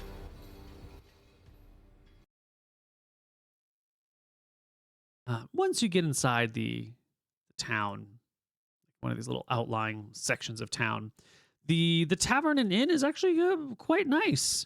There's like a lively little bit of music going on. There's people hanging out together in cramped quarters next to roaring fires. There is plenty of food and drink being served around. The inn looks like it has a capacity of maybe 40 people in the common room, but it's been stuffed to 50 people in the common room. There's really only standing room at this point. But you can get some food, you can get some drinks, you can ask for a room for the night, and that is easy to arrange as long as you don't mind, doubling up in beds. It'll be 4 gold for the party tonight. For food and drink and everything the next morning as well. While we're eating on one occasion, I'll look around for entertainer or bard type character, or lacking one of those, the innkeeper, and I'll ask for background information about what happened to cause these dragons to flock to Valis. Oh man, everyone wants to tell you about this, right? There's a whole bunch of ideas going on here. The most interesting, the most common idea that you hear is that there is this guy. You heard about him a little bit earlier. His name is General Gilroy, or Kel Gilroy, or the knight known as Gilroy, or the Gilroy the murderer. He is supposedly some sort of warrior working for the enemy, who's gathered up these ancient artifacts that were used to kill dragons, that are designed by elves in generations past to kill dragons, and was using them for his own purpose to go and hunt down all of the good dragons in the land. And that during this period of time, maybe a decade ago, these bronze dragons came here to Valis because they're all sort of related together. Apparently, there's they all have the same mother who laid these hatchlings, but they're all different age classes. Some of them are 900 years old, some of them are 400 years old, but they're all from the same lineage. So they're all sort of related. And rather than getting hunted down one at a time, they all banded together and said, hey, we're going to make a stand together to fight off this evil Kel Gilroy and his other minions who use these dragon-slaying weapons. And they picked Valis as a good place to put up their stand. They didn't talk to anyone here. They just showed up one day and were like, this is going to be where we defend ourselves. And you know what? We will, we'll also help defend you against any major threats. But sort of you don't necessarily pick up every single piece of trash along the road when you walk. The dragons aren't here to stop goblin raids or deal with bandits. They're not here to deal with the problems of the people. They're here to make their stand against people who are out, in a anti-dragon genocidal purge. And at the same time, dragons are competitive creatures. They like their space. They like their territory. And even though they're all related, there's hundreds of years apart between them. They didn't grow up together. They're not BFFs. So they're sort of on top of each other and in each other's space. And so they're snapping at one another. They're vying for the best places to perch or hang out. They've all had to abandon their treasure hoards somewhere. Maybe they've actually brought their treasure hoards here with them and they've just secreted them away. Maybe those mountain caves, because there's a lot of caves in the mountains, are filled with the different dragons' treasure hoards. And that's why the dragons are always flying off and going around. You'll hear that they love to hunt in the seas. There's a forest north of Valis where they spend a lot of time as well, when they're not just wheeling about in the sky. But they're here ostensibly for their own survival and their own protection. And they're giving some ancillary benefits to the local people. When the evil empire showed up with all of their minions, and the minions were sort of invading through the countryside, the dragons didn't care. When the orc ships came through to raid the outlying islands, the dragons didn't really care. But when wizards and clerics appeared with manticores and griffins and evil dragons, these guys did show up to help fight because, hey, we're making our stand in Valis and we're going to we're close enough with the city of Valis that we can scratch each other's backs a little bit. You know, not super close BFFs, but rough, generalized allies. But also, there's so many people here, and there's so many dragons that accidents happen. You know, people's flocks sometimes get picked up when the dragons get particularly peckish for this, that, or the other thing. And there's not much recompense for such activities. Occasionally, something gets stomped. A dragon might walk on the ground and get in a squabble with another dragon and, like, squash a building. So they're not really looking out for the people on the ground. They're not trying to hurt anyone, but occasionally they do. That's the general gist of what's going on. Do you have any other questions for these locals? That's pretty fascinating. So it sounds to me like a Ferocity invasion failed here. They've been trying for years. Okay. Have they made any headway anywhere, or have they just been beaten back through the from this land? Well, invasion's it gives an idea. And I hear in other places that that's how they've worked, where there's been like front lines and tents and armies and structure. But here, it was more of just like hordes of monsters appeared out of nowhere, across the Great Plains, across the deserts, and they just leaked in, not with any particular goal to capture anything, but more of a whatever territory you hold, you can keep. But some of them we captured. These other people captured and were interviewed. They were told, these monsters were told that they can have free reign to do whatever they want, destroy whatever they want, as long as at the end of the day that they pay homage to Uncle Oris, General Oris, Count Joris, Father Oris, whatever you want to call him. Oris is the name of the leader of the Rossi Empire. And as long as they listen to whatever he says, when he says something, they're free to take as much territory as they want and kill as many things as they want. And they've been given weapons and armor and food to get over here and tools to get over here and do their dark deeds. So it's been more of like a trickle or sometimes a flood of monsters coming in from the north, and then raiders on ships built by humans back in Tide's End that have come to attack the bay from the south. And some of these monsters have been killed. Many of them have, a band of 100 orcs comes or 1,000 hobgoblins come, and most of it's defeated, and it breaks up into smaller components that now just roam the countryside, living out their best hobgoblin life of murder and pillage and take what they want and, violent beasts being violent beasts, that sort of thing. But there have been a couple of more proper incursions. A portal appeared outside of Valis, actually, just on the gates of Valis, through which came hundreds of soldiers, wizards, some clerics, some monsters as well, trolls and giants. They just appeared one day, busted down the northern gate to Valis, started to make their way into the city. Eventually it was cleaned up. They were all destroyed, but not before the city suffered pretty terrible damage. Some dragons have shown up as well with riders, fought with the bronzes. There used to be more bronzes. We're down to 14 now. I think when they first showed up, it was 26? No. It was 22. The people argue over like how many dragons were initially here. There's not a clear head count.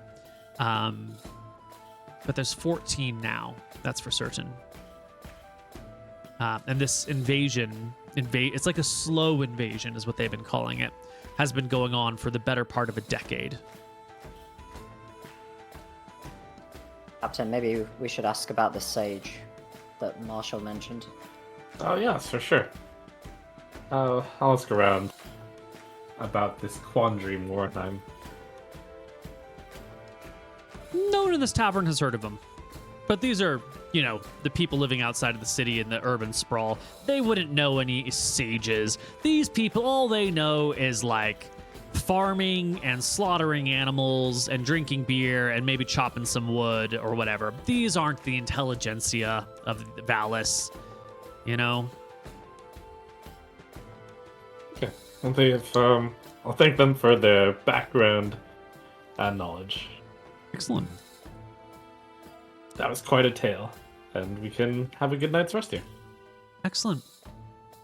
Well, The night passes, the day comes, and into the big city we go.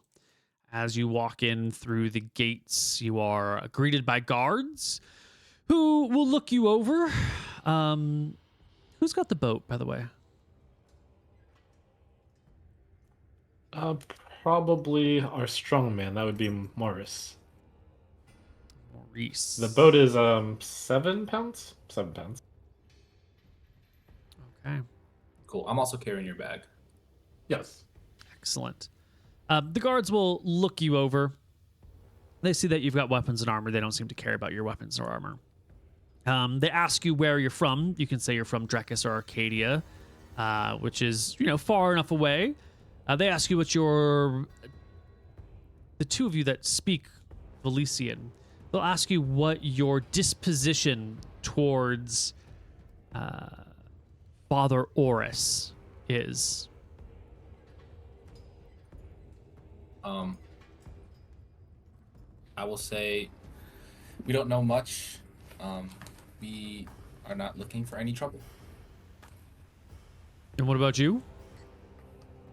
Don't like him. He seems like a bad guy, These monsters, hunts good and bad dragons. No, hunting bad dragons, not so bad. Hunting good dragons, pretty bad. So, yeah, Are you bad a guy, spy? against it. Not at this moment, no. Don't think so. I'm joking. I start laughing and patting men on the back like, good one. I look to Vincent like, it's okay. What's going on? What are they saying? This is all in Valesian, so I think the two of you don't quite know. Can I get a charisma checks from the two Valesian speakers? Yes, sir. Boom. Big numbers only, sure. Ooh, good job. All right, the guard gives a light chuckle. He's like, right. Interesting answer. What about these people? They don't seem to be speaking. Are they foreigners? Yes, we are foreigners. Yes. Yeah, translating to me, I'll speak in Drekis back to the translators. Yes, I am a merchant from Drekis. All right, they shrug. They let you in. No question. No further questions. And you enter into a city of great industry. Smokes rise. There's sort of a pollution in the air that burns your lungs. You'll get used to it. But at first, it sort of burns your lungs. There's a lot of coal dust being kicked up everywhere, a lot of charcoal dust being kicked up everywhere.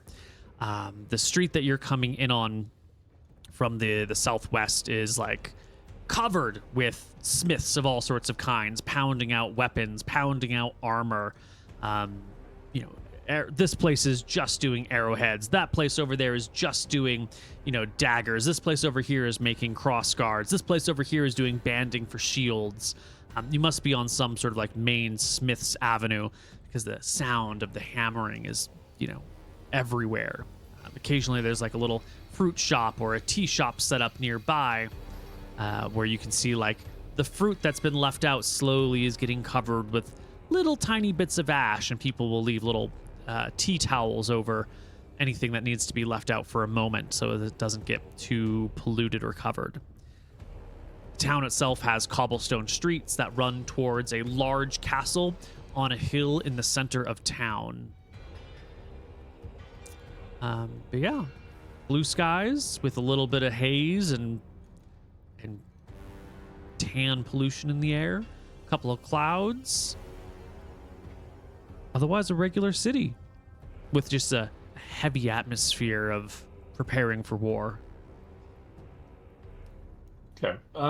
While traveling on this road and looking towards the castle, which is where I would imagine the fancier buildings are, is there any obvious indication of a place that's a place of learning or a library?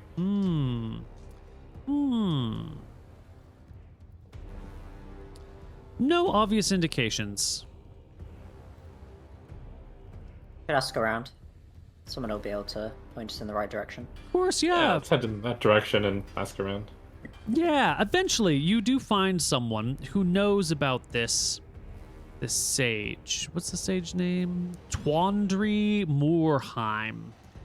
But when you're asking for a sage or about this guy, and someone finally knows, they sort of spit on the ground and go, "That guy? That piece of shit?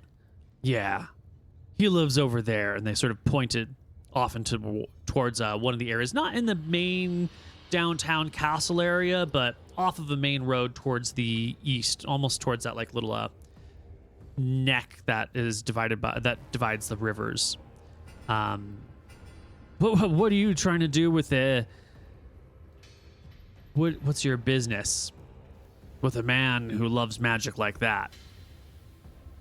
Huh? Spellcaster apologist? That cleric lover? That demon worshiper? Yeah, I give them a moment to translate, and then I'll respond. Oh, yeah, they're pretty terrible, but they also know a thing or two. We just need some knowledge. Well, you can find him over there. He's near the nape, they say. And then they quickly move on.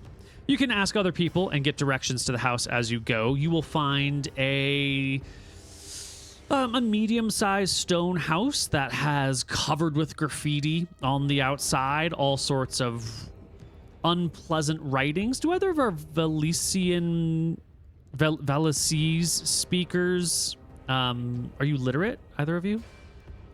Yeah. You are? Well, then you can read all sorts of stuff on the walls. You know, demon worshiper, witch consortant, go home, get out of here. You know, the very unwelcoming messages have been sloppily written across this guy's walls and on the front door to his modest stone house. Yeah. Yeah, I'll relate to the party. He doesn't do like him very much. Might only support magic or something. Might be a cast, although I doubt it. Probably killed already. Yeah. Yeah, I hope he's okay. I will mention as we muse. And I'll go up to the door and knock on his door. Sure enough, a small servant approaches. Not quite a halfling, just a very small human. You know, the guy. It's a man who's maybe, 4'11". Just a really short human man, who opens the door and looks at the four of you, and will say in like very formal tones, "The sage is open for business if you are here for business, but if you are here for taunting, you may go."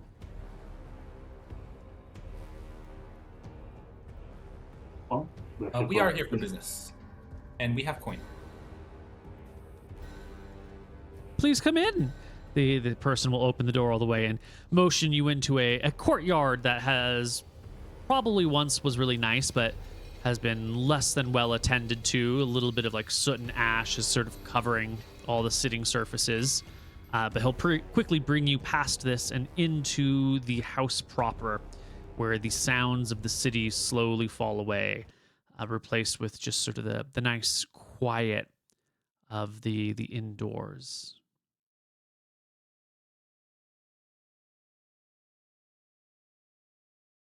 Is it nice? Is it a nice place? It looks like it used to be a nice house that was well made, but has fallen into disrepair. The carpets are sort of old and haven't been kept up appropriately. The same picture frames have sat on the walls for ages, and you can see like dings and marks where they've been bumped into. All the silver that is out, because there is some silver, things made of silver, has like that dark coat of tarnish on it. Little bits of dust and dirt collect over here. The stone work on the ground has stains from where someone spilled something, but no one's bothered to clean it up. The grout between rocks or stones is falling apart a little bit. The wood has that old but not kept up quality about it. Yeah.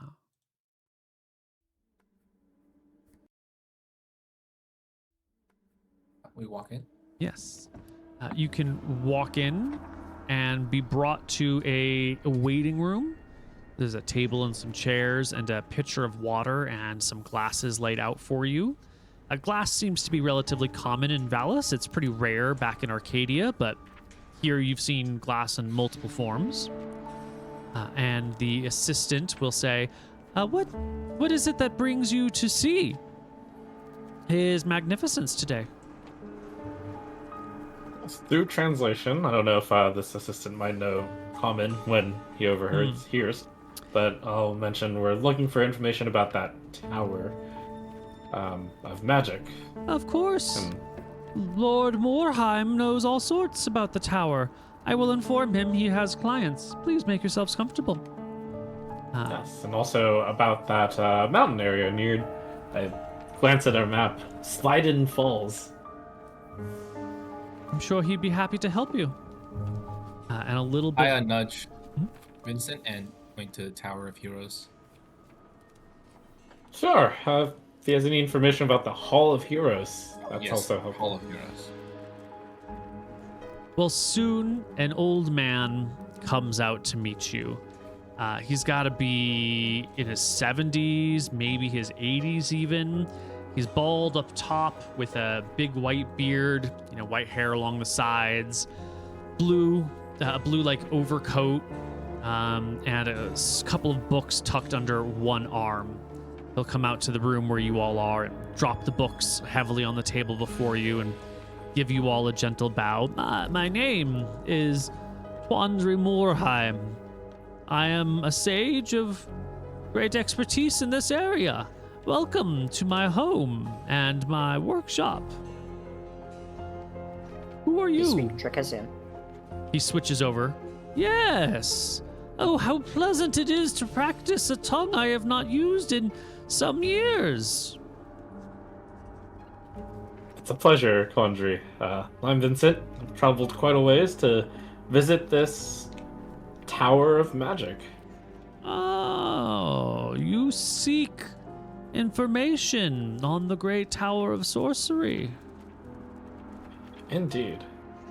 Well, I am most well positioned to answer your questions. However, knowledge does not come free. It has taken me a lifetime to learn the things that I do, and I will insist upon charging you for each and every question you ask. So, take your time to think of the questions you wish. It is 10 gold per question. Only 2 if I do not know the answer.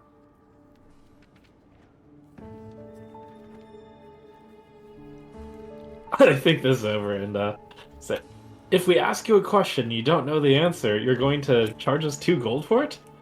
If I don't know the answer, that tells you that the answer isn't known by anyone, for I know just about everything on the topics of magic, the local history, the towers of sorcery, his gracious greatness, Archmage Ferris, anything on the topics. That's incredible. Yes. So that just cost you 10 gold. Oh, he's clearly said about the stuff. This is background dealing. That's correct. That sounds acceptable to me, but would you be willing to, how much for the general explanation first? On the tower? Just background information? Yes. Well, I can give you 10 gold worth of background information on the tower. That sounds good. And also, do you know anything about this area? I point towards Sliden Falls in the mountainous region there. I do know, yes. I know the history of the area. Okay. More questions may arise from you telling us the tale between these 2 locations. Excellent. And I plunked down 20 gold. Oh, excellent, he says. He quickly scrapes the gold towards his side and motions to the assistant who comes over and collects the gold pieces and scurries away into a corner. Now let's see. He pulls open his book.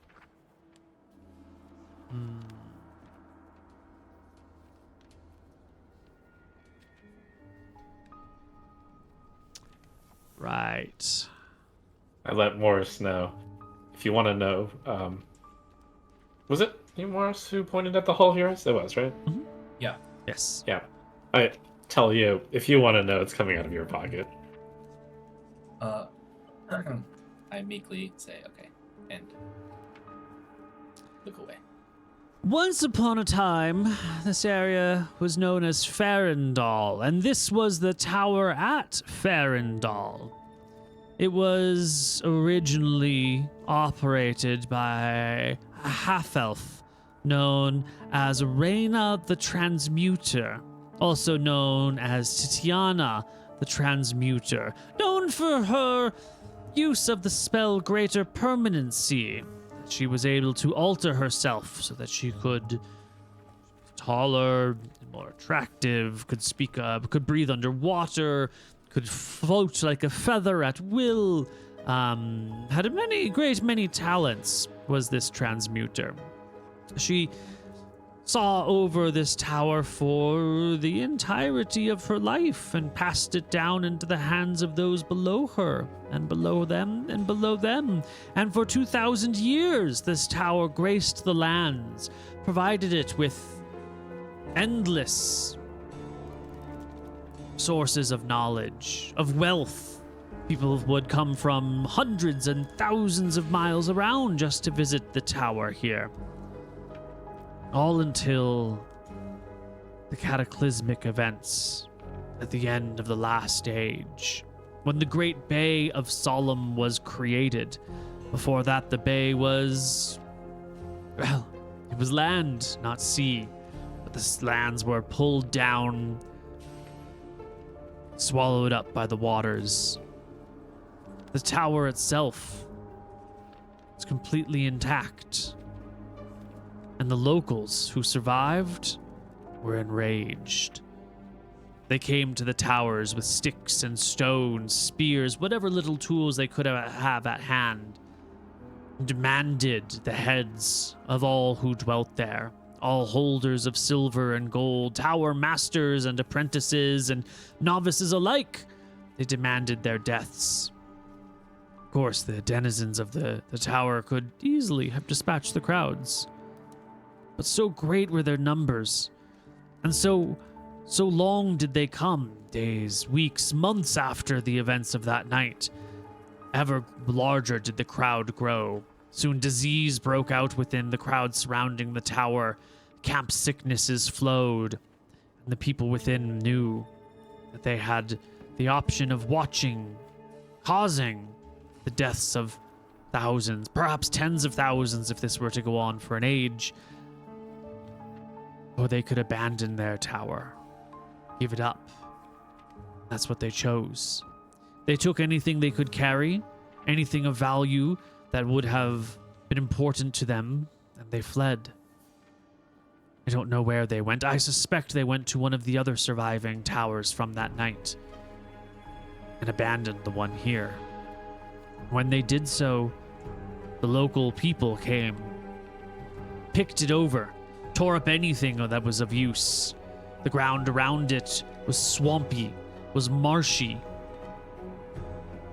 The tower now lays there, but a ruin. Half standing, half fallen to the ground, picked over for centuries in a marsh far from civilization. Hard to get to, but not impossible. It still stands above the heights of trees, so it can be seen from some distance. It was perched on a small mound, still visible.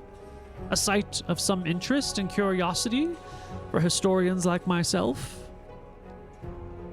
And a symbol the people of Farandal, now the Great Bay of Solumn, have used for centuries, millennia even. Every time tragedy strikes, every time there is a great war or godly event, storms, tidal waves, tornadoes, fires, earthquakes, the tower stands as a symbol to the small folk of the area with their small minds, who blame all the ills of the world on the arcane and the divine, which they do not separate. They see all magic as witchcraft, as wizardry, as sorcery, as warlockdom. They associate it all together as one. And the tower, you may see it from place to place. A fallen tower on an emblem, a shield, a tavern door. It's a sign that all the ills of the world can be traced to magic. That magic is the bane of all existence. That's why, as you travel around these places, you will not see any clerics. You will not see any wizards. Not in public. But they exist here in private, hiding in shadows, the privacy of their own homes, in the forests and glades and dens and mountains. There are druids out there in the woods nearby, but they keep to themselves because the people here blame their problems on others. It's comforting. And that is 10 gold worth of background on the Tower of Farandal. Cool. I'll take the moment to consult with the party. That was some very good background information. We will be traveling there in order to explore this tower. Can you all think of any questions that you might find valuable before we head there? Theodore, you're muted. He mentioned the. Here's- Oh, go ahead. You go ahead. No, you can go first. He mentioned the holders of bronze and silver and gold. That you mentioned that those words were talked about in some of your memories. Perhaps we should ask what that means and what significance that has to the towers. That surely just means the leadership. That's how I always discerned it myself. But perhaps he might know if they had tokens.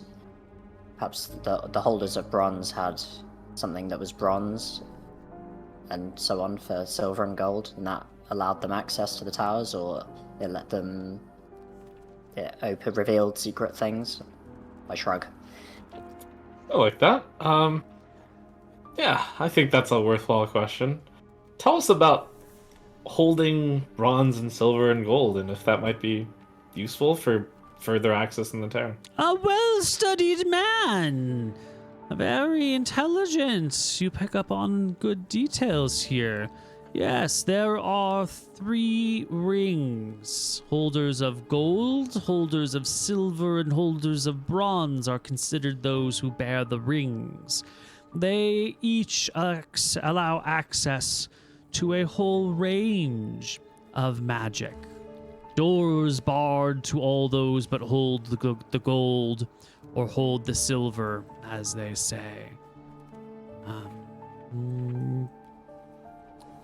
It's got more information for you. I just have to find it correctly.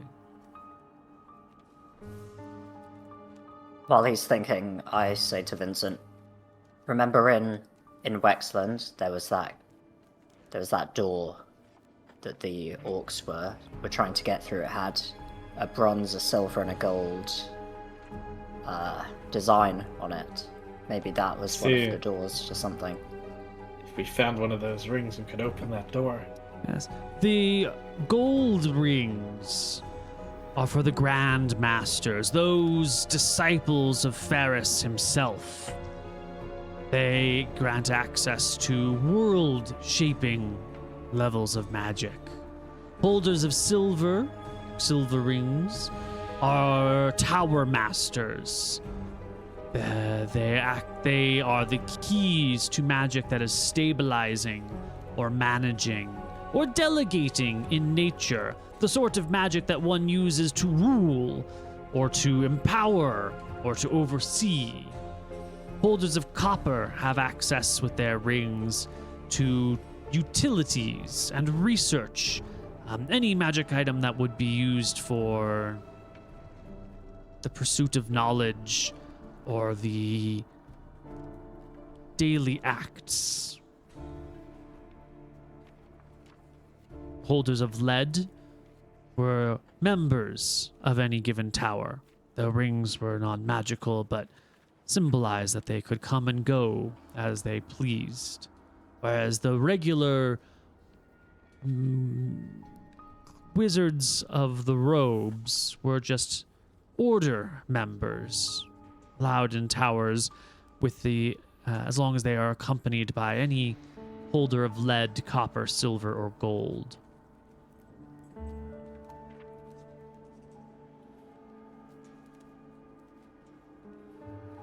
Where can I obtain such a ring with preference towards the gold ones? Though I doubt that. Oh, many rings were passed down through the generations and fought over. Many of them were lost at the last age. Where the rings of gold are, no one knows. There are a few rings of copper scattered across the world, but I think mostly they have fallen into hands of people who know not what they hold. The holders of silver, Tower Masters, there should be 9 of them according to my studies. Their locations are unknown. I suspect in the hands of clever individuals who have hoarded them through the years. There were only ever 4 gold rings made. One for Ibram the Invoker, one for Ray the Enchanter, one for Starlight the Diviner, and one for Trenzor the Abjurer.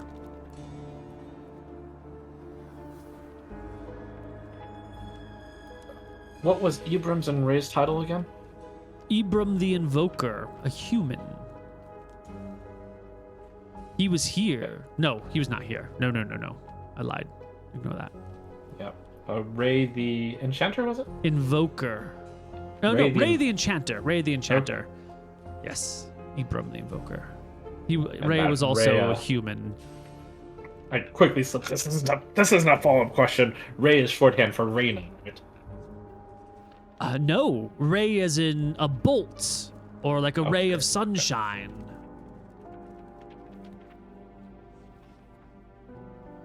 All right. What question did you have, Maurice?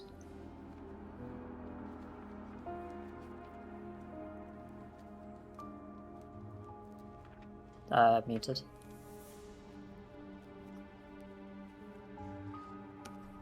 No questions for now. I don't think it's that worth to ask about the hall.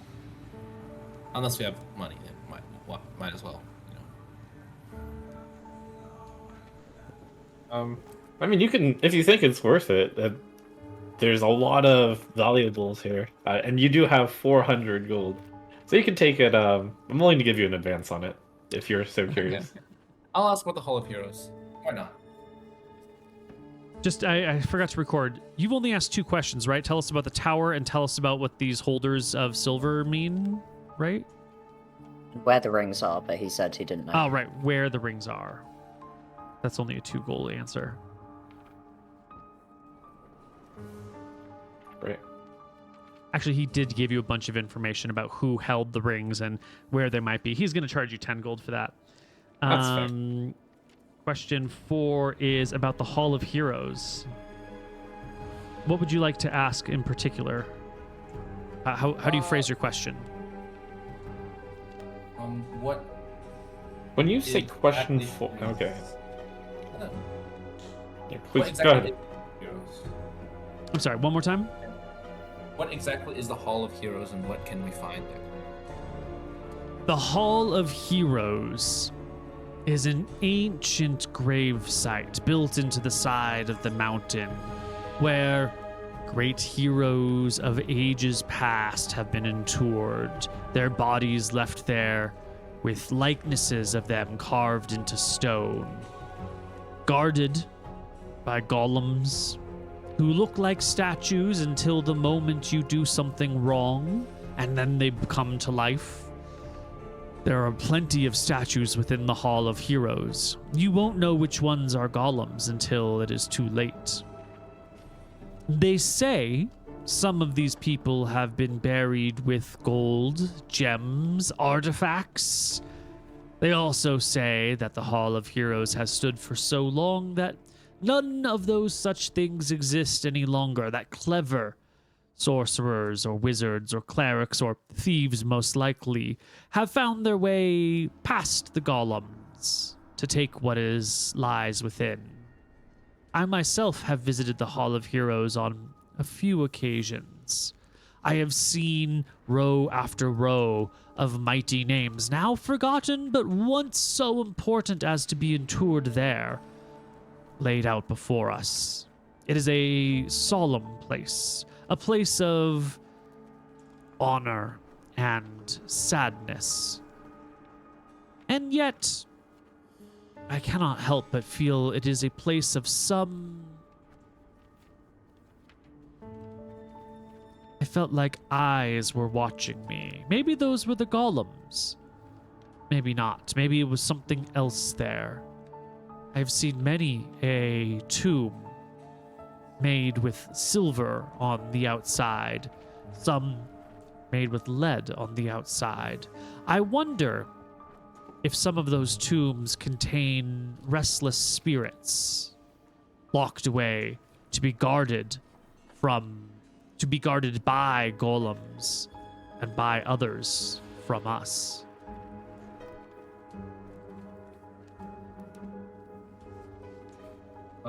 Do I know about the memory stone?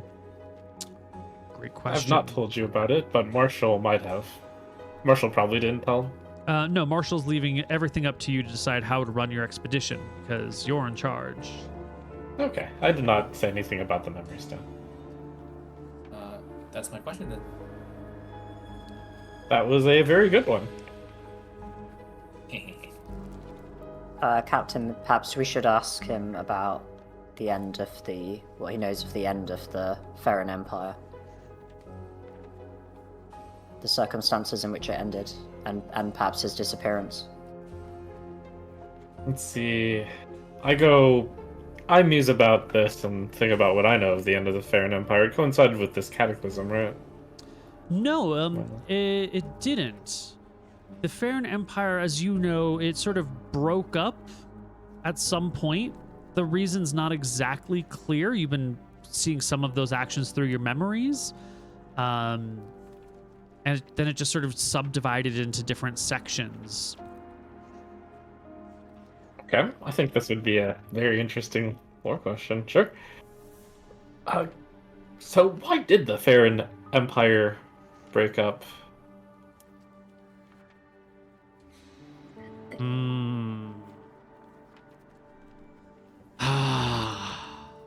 This is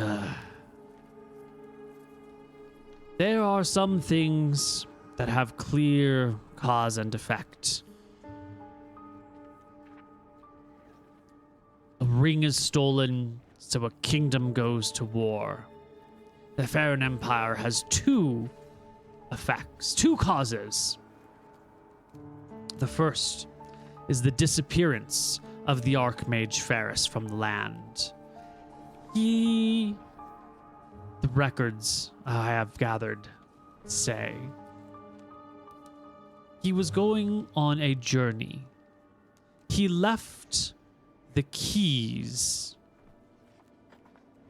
to his fortress in the hands of his close friend, and he never returned.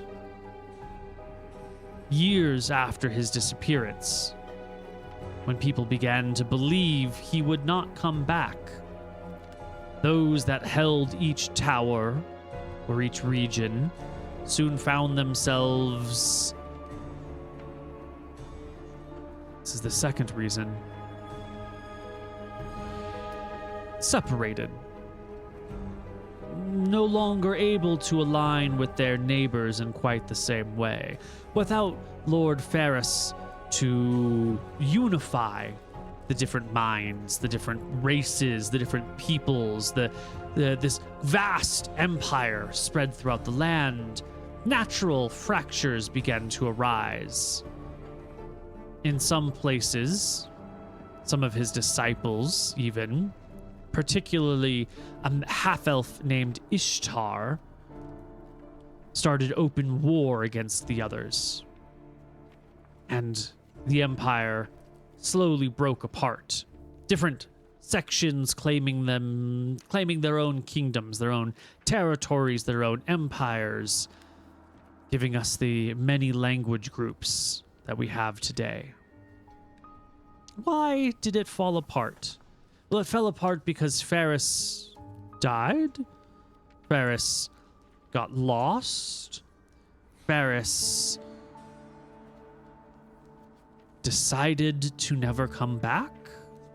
Ferris was trapped in another realm. Ferris was killed by Ishtar. His disappearance laid the groundwork for everything else to crumble.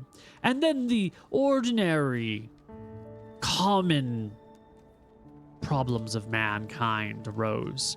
I'm sure the elves would have been able to hold together the empire for 1,000 years, but the humans... Human greed is its own factor, isn't it? It's its own problem. Its own device. Real question is, where is Ferris? I'm not going to fall for that. I want to save my 2 gold. Wise man. You are very well learned, indeed. I myself have just been in the land of Dardennes exploring the ancient history of Ishtar the Invoker, I casually name drop. Have you now? A most dangerous man. They say he's a holder of gold, but only because he stole it from the body of his master.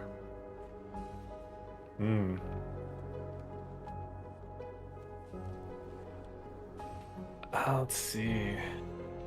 Should we ask Captain of Lantia? You just want to know about her history? Lantia? A place. That place, I see. From your memories, it sounded like it was an ancient kingdom filled with magic. I think Lord Marshall might have mentioned it as well. Yes. I do have some notes about that myself. Sure. We know that Lantia was a kingdom or a place of power. Could you add more about what is Lantia? Lantia is a lost land that thrived during the Age of Magic. It's where the Archmage Ferris was born. And after he left, it fell to Drexel, the Bloodthirsty, an evil lich who was raised to help the people of Lantia resolve their problems. You see, on reading. Lantia was the first great empire of the world. There were many spellcasters there, wizards and clerics, warlocks, sorcerers, witches, all working together in a unified purpose. And yet, that amount of magic in one place cannot exist without unintended consequences. There were ripples, problems, people gone awry. That much power in one place, and the hands of so few people caused many problems. So powerful did the rulers become that they turned to arcane magics to solve all their problems, slowly turning their backs on their clerical friends, sometimes more closely aligning with their warlocks. So great and powerful were the wizards and sorcerers of Lantia that they treated paladins as toys. They treated clerics as children. And they fell out of favor with the divine. The natural spirits left the land, they say, fleeing elsewhere. Crops began to fail. Magic was relied upon to resolve food crises, to resolve water shortages, And as the people of Lantia relied more and more on magic, more and more did the other systems around them begin to fail. Divine healing was lost. Natural healing was never fast enough. And necromancy became a favorite study. Ways to replace clerical magic with the arcane. Originally a collection of city-states, each one prosperous and independent, soon they began to consume one another, assimilating each other, shoring up their holes and weaknesses.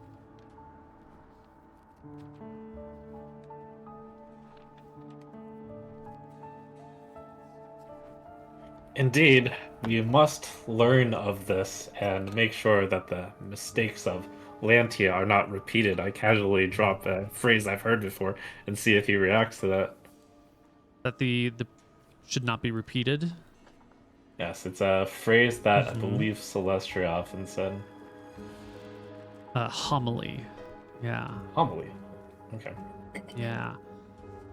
He nods in agreement with that, as if, yes, that is the lesson to be learned.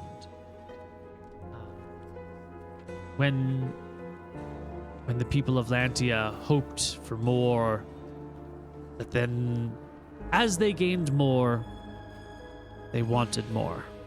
There was never enough. There was always something on the horizon above, beyond. Eventually, the great mages of Lantia, working together, contacted Drexel the Lich to learn of his ways, how it was that he amassed so much within himself. Whether through trickery, through persuasion, through greed, or some other means, they let him back into this world, and he set himself up as the leader of Lantia. Death and darkness soon swept the land, as every little bit of life was gobbled up by Drexel himself. Where Lantia is unknown. So great were the magics traveled there that the land itself became untethered from the floor beneath the sea. Land floated, it shifted, it traversed the globe. It could be sunk beneath the seas. It could be sitting in the equator. It could be at the poles. It could be broken up into 1,000 pieces. No one knows really what happened at the end of the fall of Lantia, because no one survived. The last accounts were from people leaving perhaps years before it fell. How it was that Drexel was put away is not known. I suspect he had some hand to play in the Great War that followed, but it was never recorded. So much was lost from that time. Only scraps of stories remain. Goodness, you're quite well studied. I've spent my life doing this. Is he a human? He is. He's very old human. Yeah. Yeah. It has been my life's work. My family once was wealthy. I have spent everything in search of knowledge, and I find myself nearing death and fearing everything I know will be lost. I have been penning books, hoping that someone else can take up the mantle in my absence. And he motions to the very small man in the corner. Harold here is trying to learn what he can to replace me one day. He is my greatest asset, my most valuable prize, my pupil.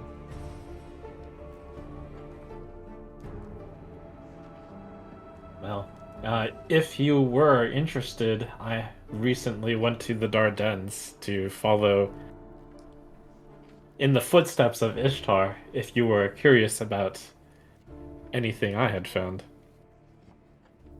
What do you mean, follow in the footsteps of Ishtar? Certainly not to reenact his vengeance, his lust.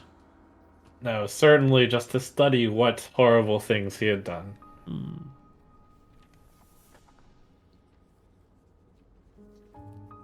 Or if interested in an academic way.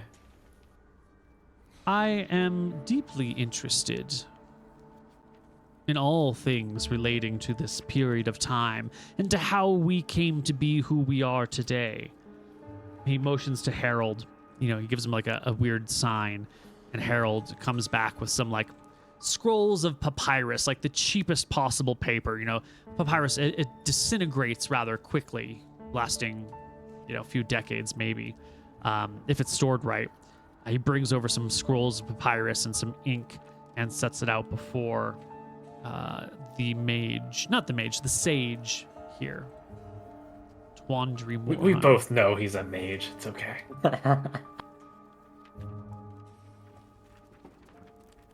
Yeah, he'll, you can tell him whatever you want. He would love to hear it. He will jot down all the notes as you say. But the first thing that he's really going to ask is, how do you know any of this?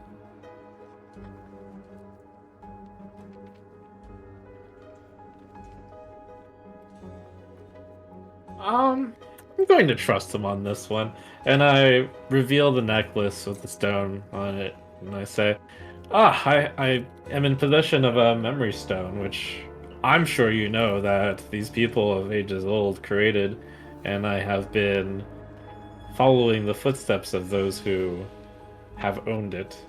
He gasps. You have one of the stones made by Celestria. Indeed. It has provided much information as I traveled around the Dardennes and now to this tower. I'm sure I could find out so much information had Celestria ever visited this tower. She helped make it.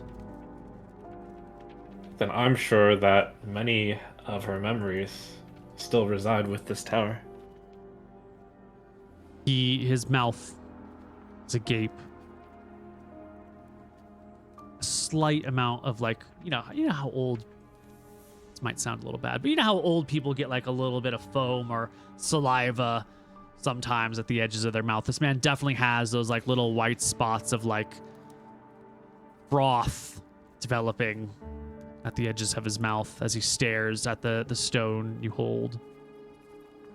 May I hold it? You are of good enough health to take what might happen when you hold this, right? You'll suddenly have memories flood in, some of which you aren't ready for.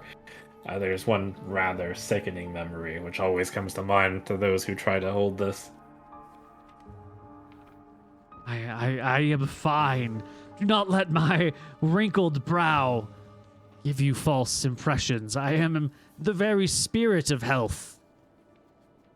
Fine. I think, given such a great honor that this is to hold the stone, you'll waive the fee that we've had to pay so far, right? He retracts his hand a little bit. I must charge a fee. My work is expensive. I have no source of income. I understand. Perhaps I should charge a fee for holding this stone, then. It's only fair. Question for a question. 10 gold to hold the stone. I will charge. I will gladly Surely pay that. more than that. 30 gold. That way you will still get your fee. We have asked many questions, and we still intend to. That's a steal for 30 gold. He nods his That's head. a steal. Yes, fine. Alright, I take off the necklace and hand the stone over. I have heard about these things. I have read about them. All you need do is be reminded of something, and all memories associated will come with you. The most common Indeed. memories are of people practicing to use it, right? I just have to. Yes. And his fingers close over and his eyes sort of roll back in his head, and he leans back in his chair. And sort of goes limp for a moment, except for his hand, which is white knuckling the stone. Theodore, you've seen this 100 times before. I turn to Maurice and say, we might be here a while. Maurice Yeah. is shocked. Uh-oh. I Uh-oh. think we lost Meko. Yeah, I think Well. dropped out of Discord as well. Uh-oh. Well, this is a... he doesn't have anything to see from this. Why don't we take a short break, and we'll come back Yep. on the other side with a little bit more floating... No, Voyages of Dusk. Hello, everybody, and welcome back to Voyages of Dusk and Dawn. Now, I know you could sit here and ask this guy questions for a million years, but he's also here all the time. He lives here. You can always come back and ask him more questions. But before you do go off to explore this tower, is there anything else you want? Because eventually his eyes will roll back and he'll be very impressed by the stone and slide it back over towards you, thanking you. Yeah, I'll invite him to. Well, you've held the stone now. Perhaps you should do what is traditional and record a message. You know, the typical hello message. I did, yes. Oh, I see. It's not something that. I guess I witnessed it and have done it myself. It's not something that you necessarily have to like vocally do, or No, you don't vocally do it. It's just a memory. So sometimes Got it. people will vocalize it, and sometimes it's just an internal thought of some kind. You know, you can okay. do whatever you want. He did not give a visual anything, so it must have just been a mental message. Do you have any other questions for our sage? We did ask about the yellow mark. Ah, The falls. presumably a burial area in the mountains.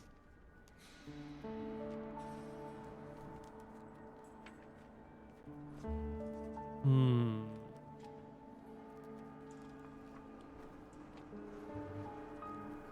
Hmm. Must go back.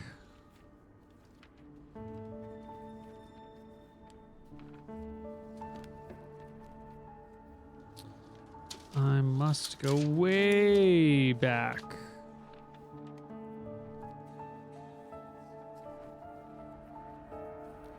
Hmm.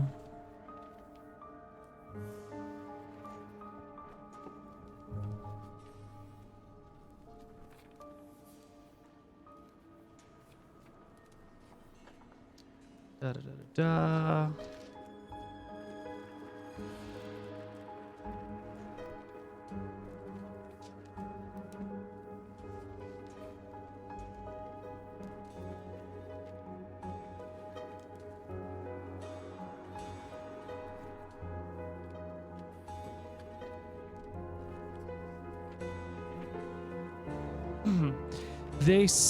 There is a story that a great mage named Helva was buried near or at the base of a waterfall in this region before the great cataclysm came.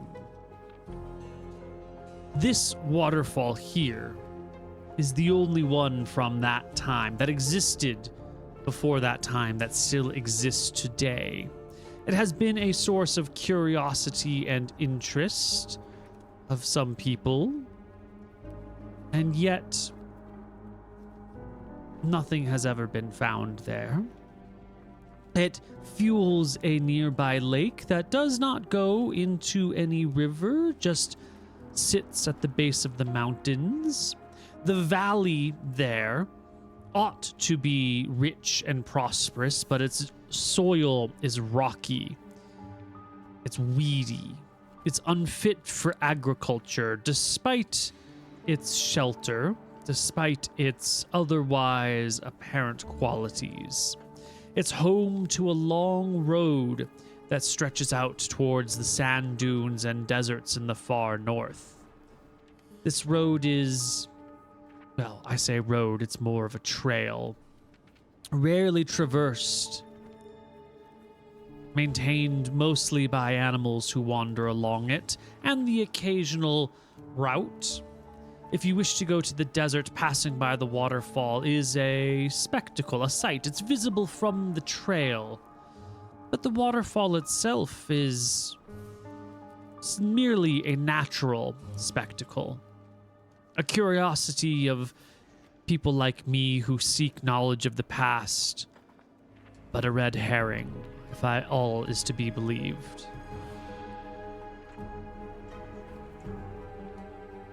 Interesting.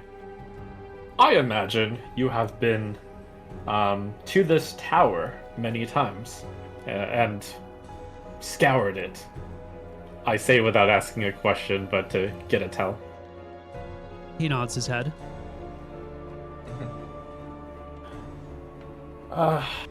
You've told us a lot, and I'm sure you would like to find out more about it.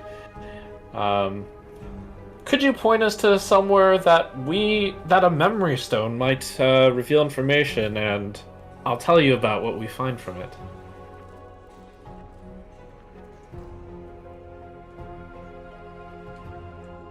You're asking about places that have existed since before...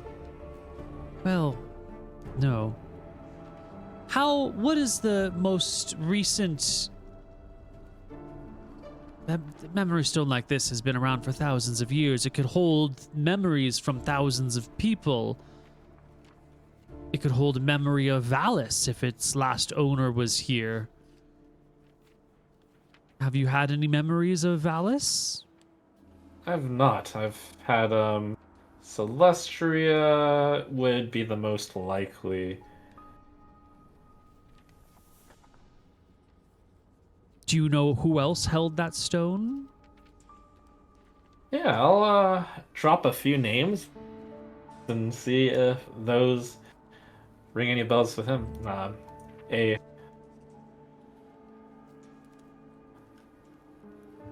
What names do you got? Discord's acting up. Uh-oh.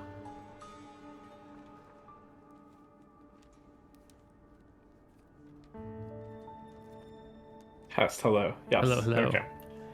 I'll just hold this down and hope it keeps. A lecturer named Homily has been in quite a lot of these recordings. A pair of happy people, Kip and Renee.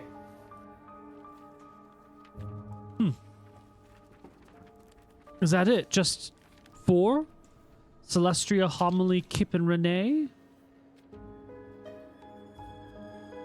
I go through my memory, and I believe it's just been those people. Ishtar? Oh, of course, Ishtar. Oh, okay. Yeah, Ishtar as well.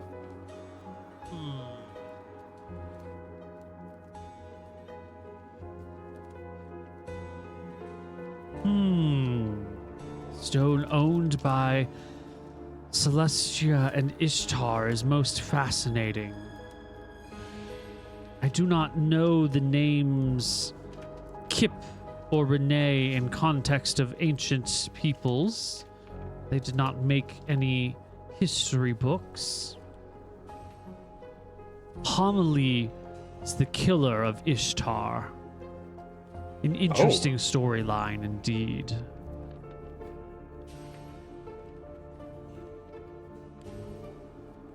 And here I was wondering just how Ishtar managed to lose the stone. Well, she and he fought.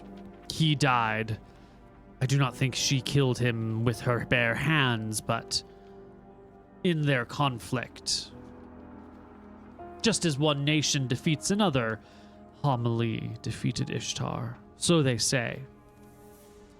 Must be true, since I've had memories of Homily. She must have been quite a powerful mage to defeat Ishtar. Ishtar, his reign and whole time with that stone would have been limited to the Dardennes. Almost entirely, although I am deeply curious if he traveled beyond. It is possible. He did talk about taking back all 9 towers. Foolish desire. Ooh, he did. Homily, her very nature was one of pacifism. Once Ishtar was defeated, the rare person who can conquer and then live peacefully. We could all learn from her. Celestria would be the one who might have left memories here. The tower itself is where she might have visited. That is the oldest site in all the land. He thinks carefully about anywhere else that has been around that long.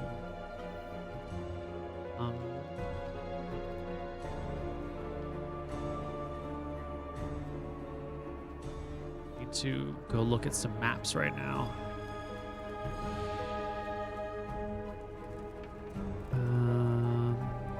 Perhaps some of the heroes in the Hall of Heroes were people that these people would have interacted with? The Hall of Heroes was constructed after the death of Celestria. 10 gold.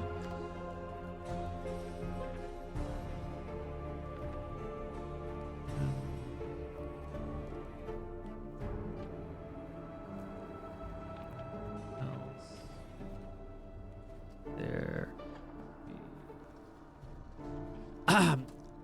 This spot where the tower at Farendal was built was chosen for a reason. Every tower was built somewhere with a purpose. The tower in the sky was built to study the realm of air. The tower underground was built to study the elements of earth. The tower underwater for the water. The tower here was built for a specific reason. It has something to do with the Great War that happened, an event known mostly through legend, its cause lost, its rises and falls mostly lost, its conclusion muddled, but ending with the construction of the Farron Empire. It was a time when gods walked the lands and raised armies to fight back and forth. The tower was built here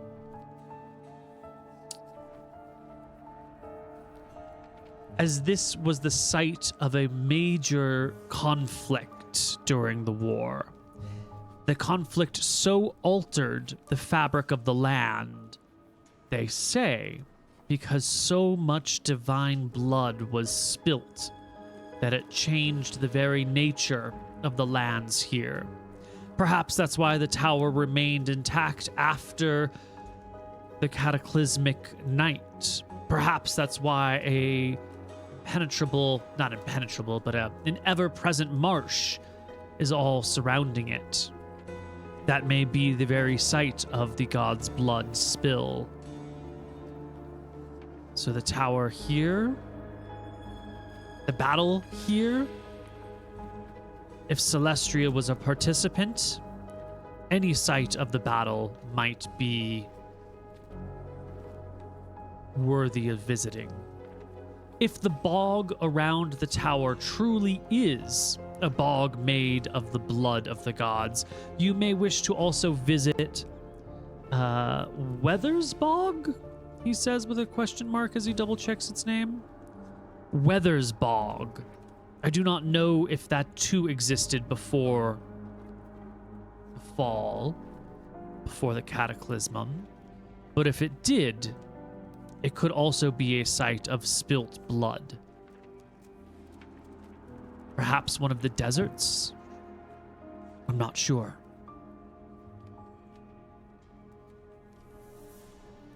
Fascinating. You've given us a lot to think about, but fortunately, the stone will allow us to see for ourselves what these people witnessed. I will be sure to tell you about it. I envy your journey, young man. If only I had your youth. Perhaps I should reach out to Drexel and learn how to take it for myself.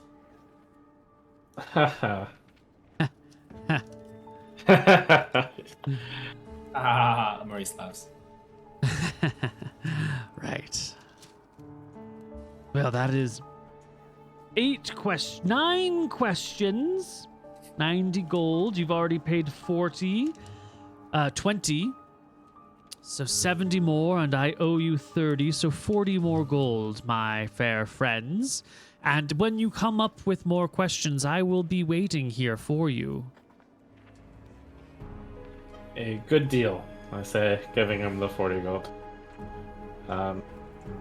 Wish us luck at the tower, because if you held out and we don't return, we won't be able to tell you all about it. I say, hoping for a freebie about any dangers he might know about this tower. At least I will know where to search for the stone if you fall.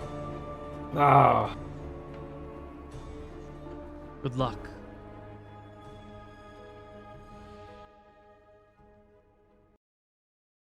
And with that, you can leave. You can head back into the noisy, busy city where the sound of hammers and stones and steel smash on one another. And as we are getting close to wrapping up here, party, why don't we take a quick gander at what it is we want to do next session? Where to? Straight to the tower? yeah. Yeah. Okay. Yep. I would imagine that the expected normal sane path would be taking that road south of Velis and then going through the docks, pretty much. That is the normal sane path, which you can use your cartography skills to map is about 100 miles, which should take you 5-6 days to get to, right around here. If you want to cut across the country, you can. It's about half the distance, but then you're just sort of wandering through the grasslands. Yeah, heard. We'll take the road. Okay. Road means safety every night, basically, because there's always going to be an inn or a town that you can stop at. And it means easy access to supplies. And it means generally safer travels, because you've been hearing stories about monsters that have come in from the north and sprawled throughout the lands. You've seen destruction of villages. You see Valis preparing for war and dragons wheeling in the sky, but not really caring about, the problems of the little folk. So yeah, the roads, probably safer. Yeah, fun fact to our new entrants. A lot of our deaths have been to the random enemies that are just hiding in the wilderness areas. That's true. That's true. Maybe if we stick to the civilized paths, there'll be no more deaths. And with that, we're out. So thank you guys for coming to play. I'm glad you all made it through the episode. It was tragic when we lost someone the same session. And we'll be back in a couple of weeks with some more Voyages of Dusk and Dawn. Bye-bye.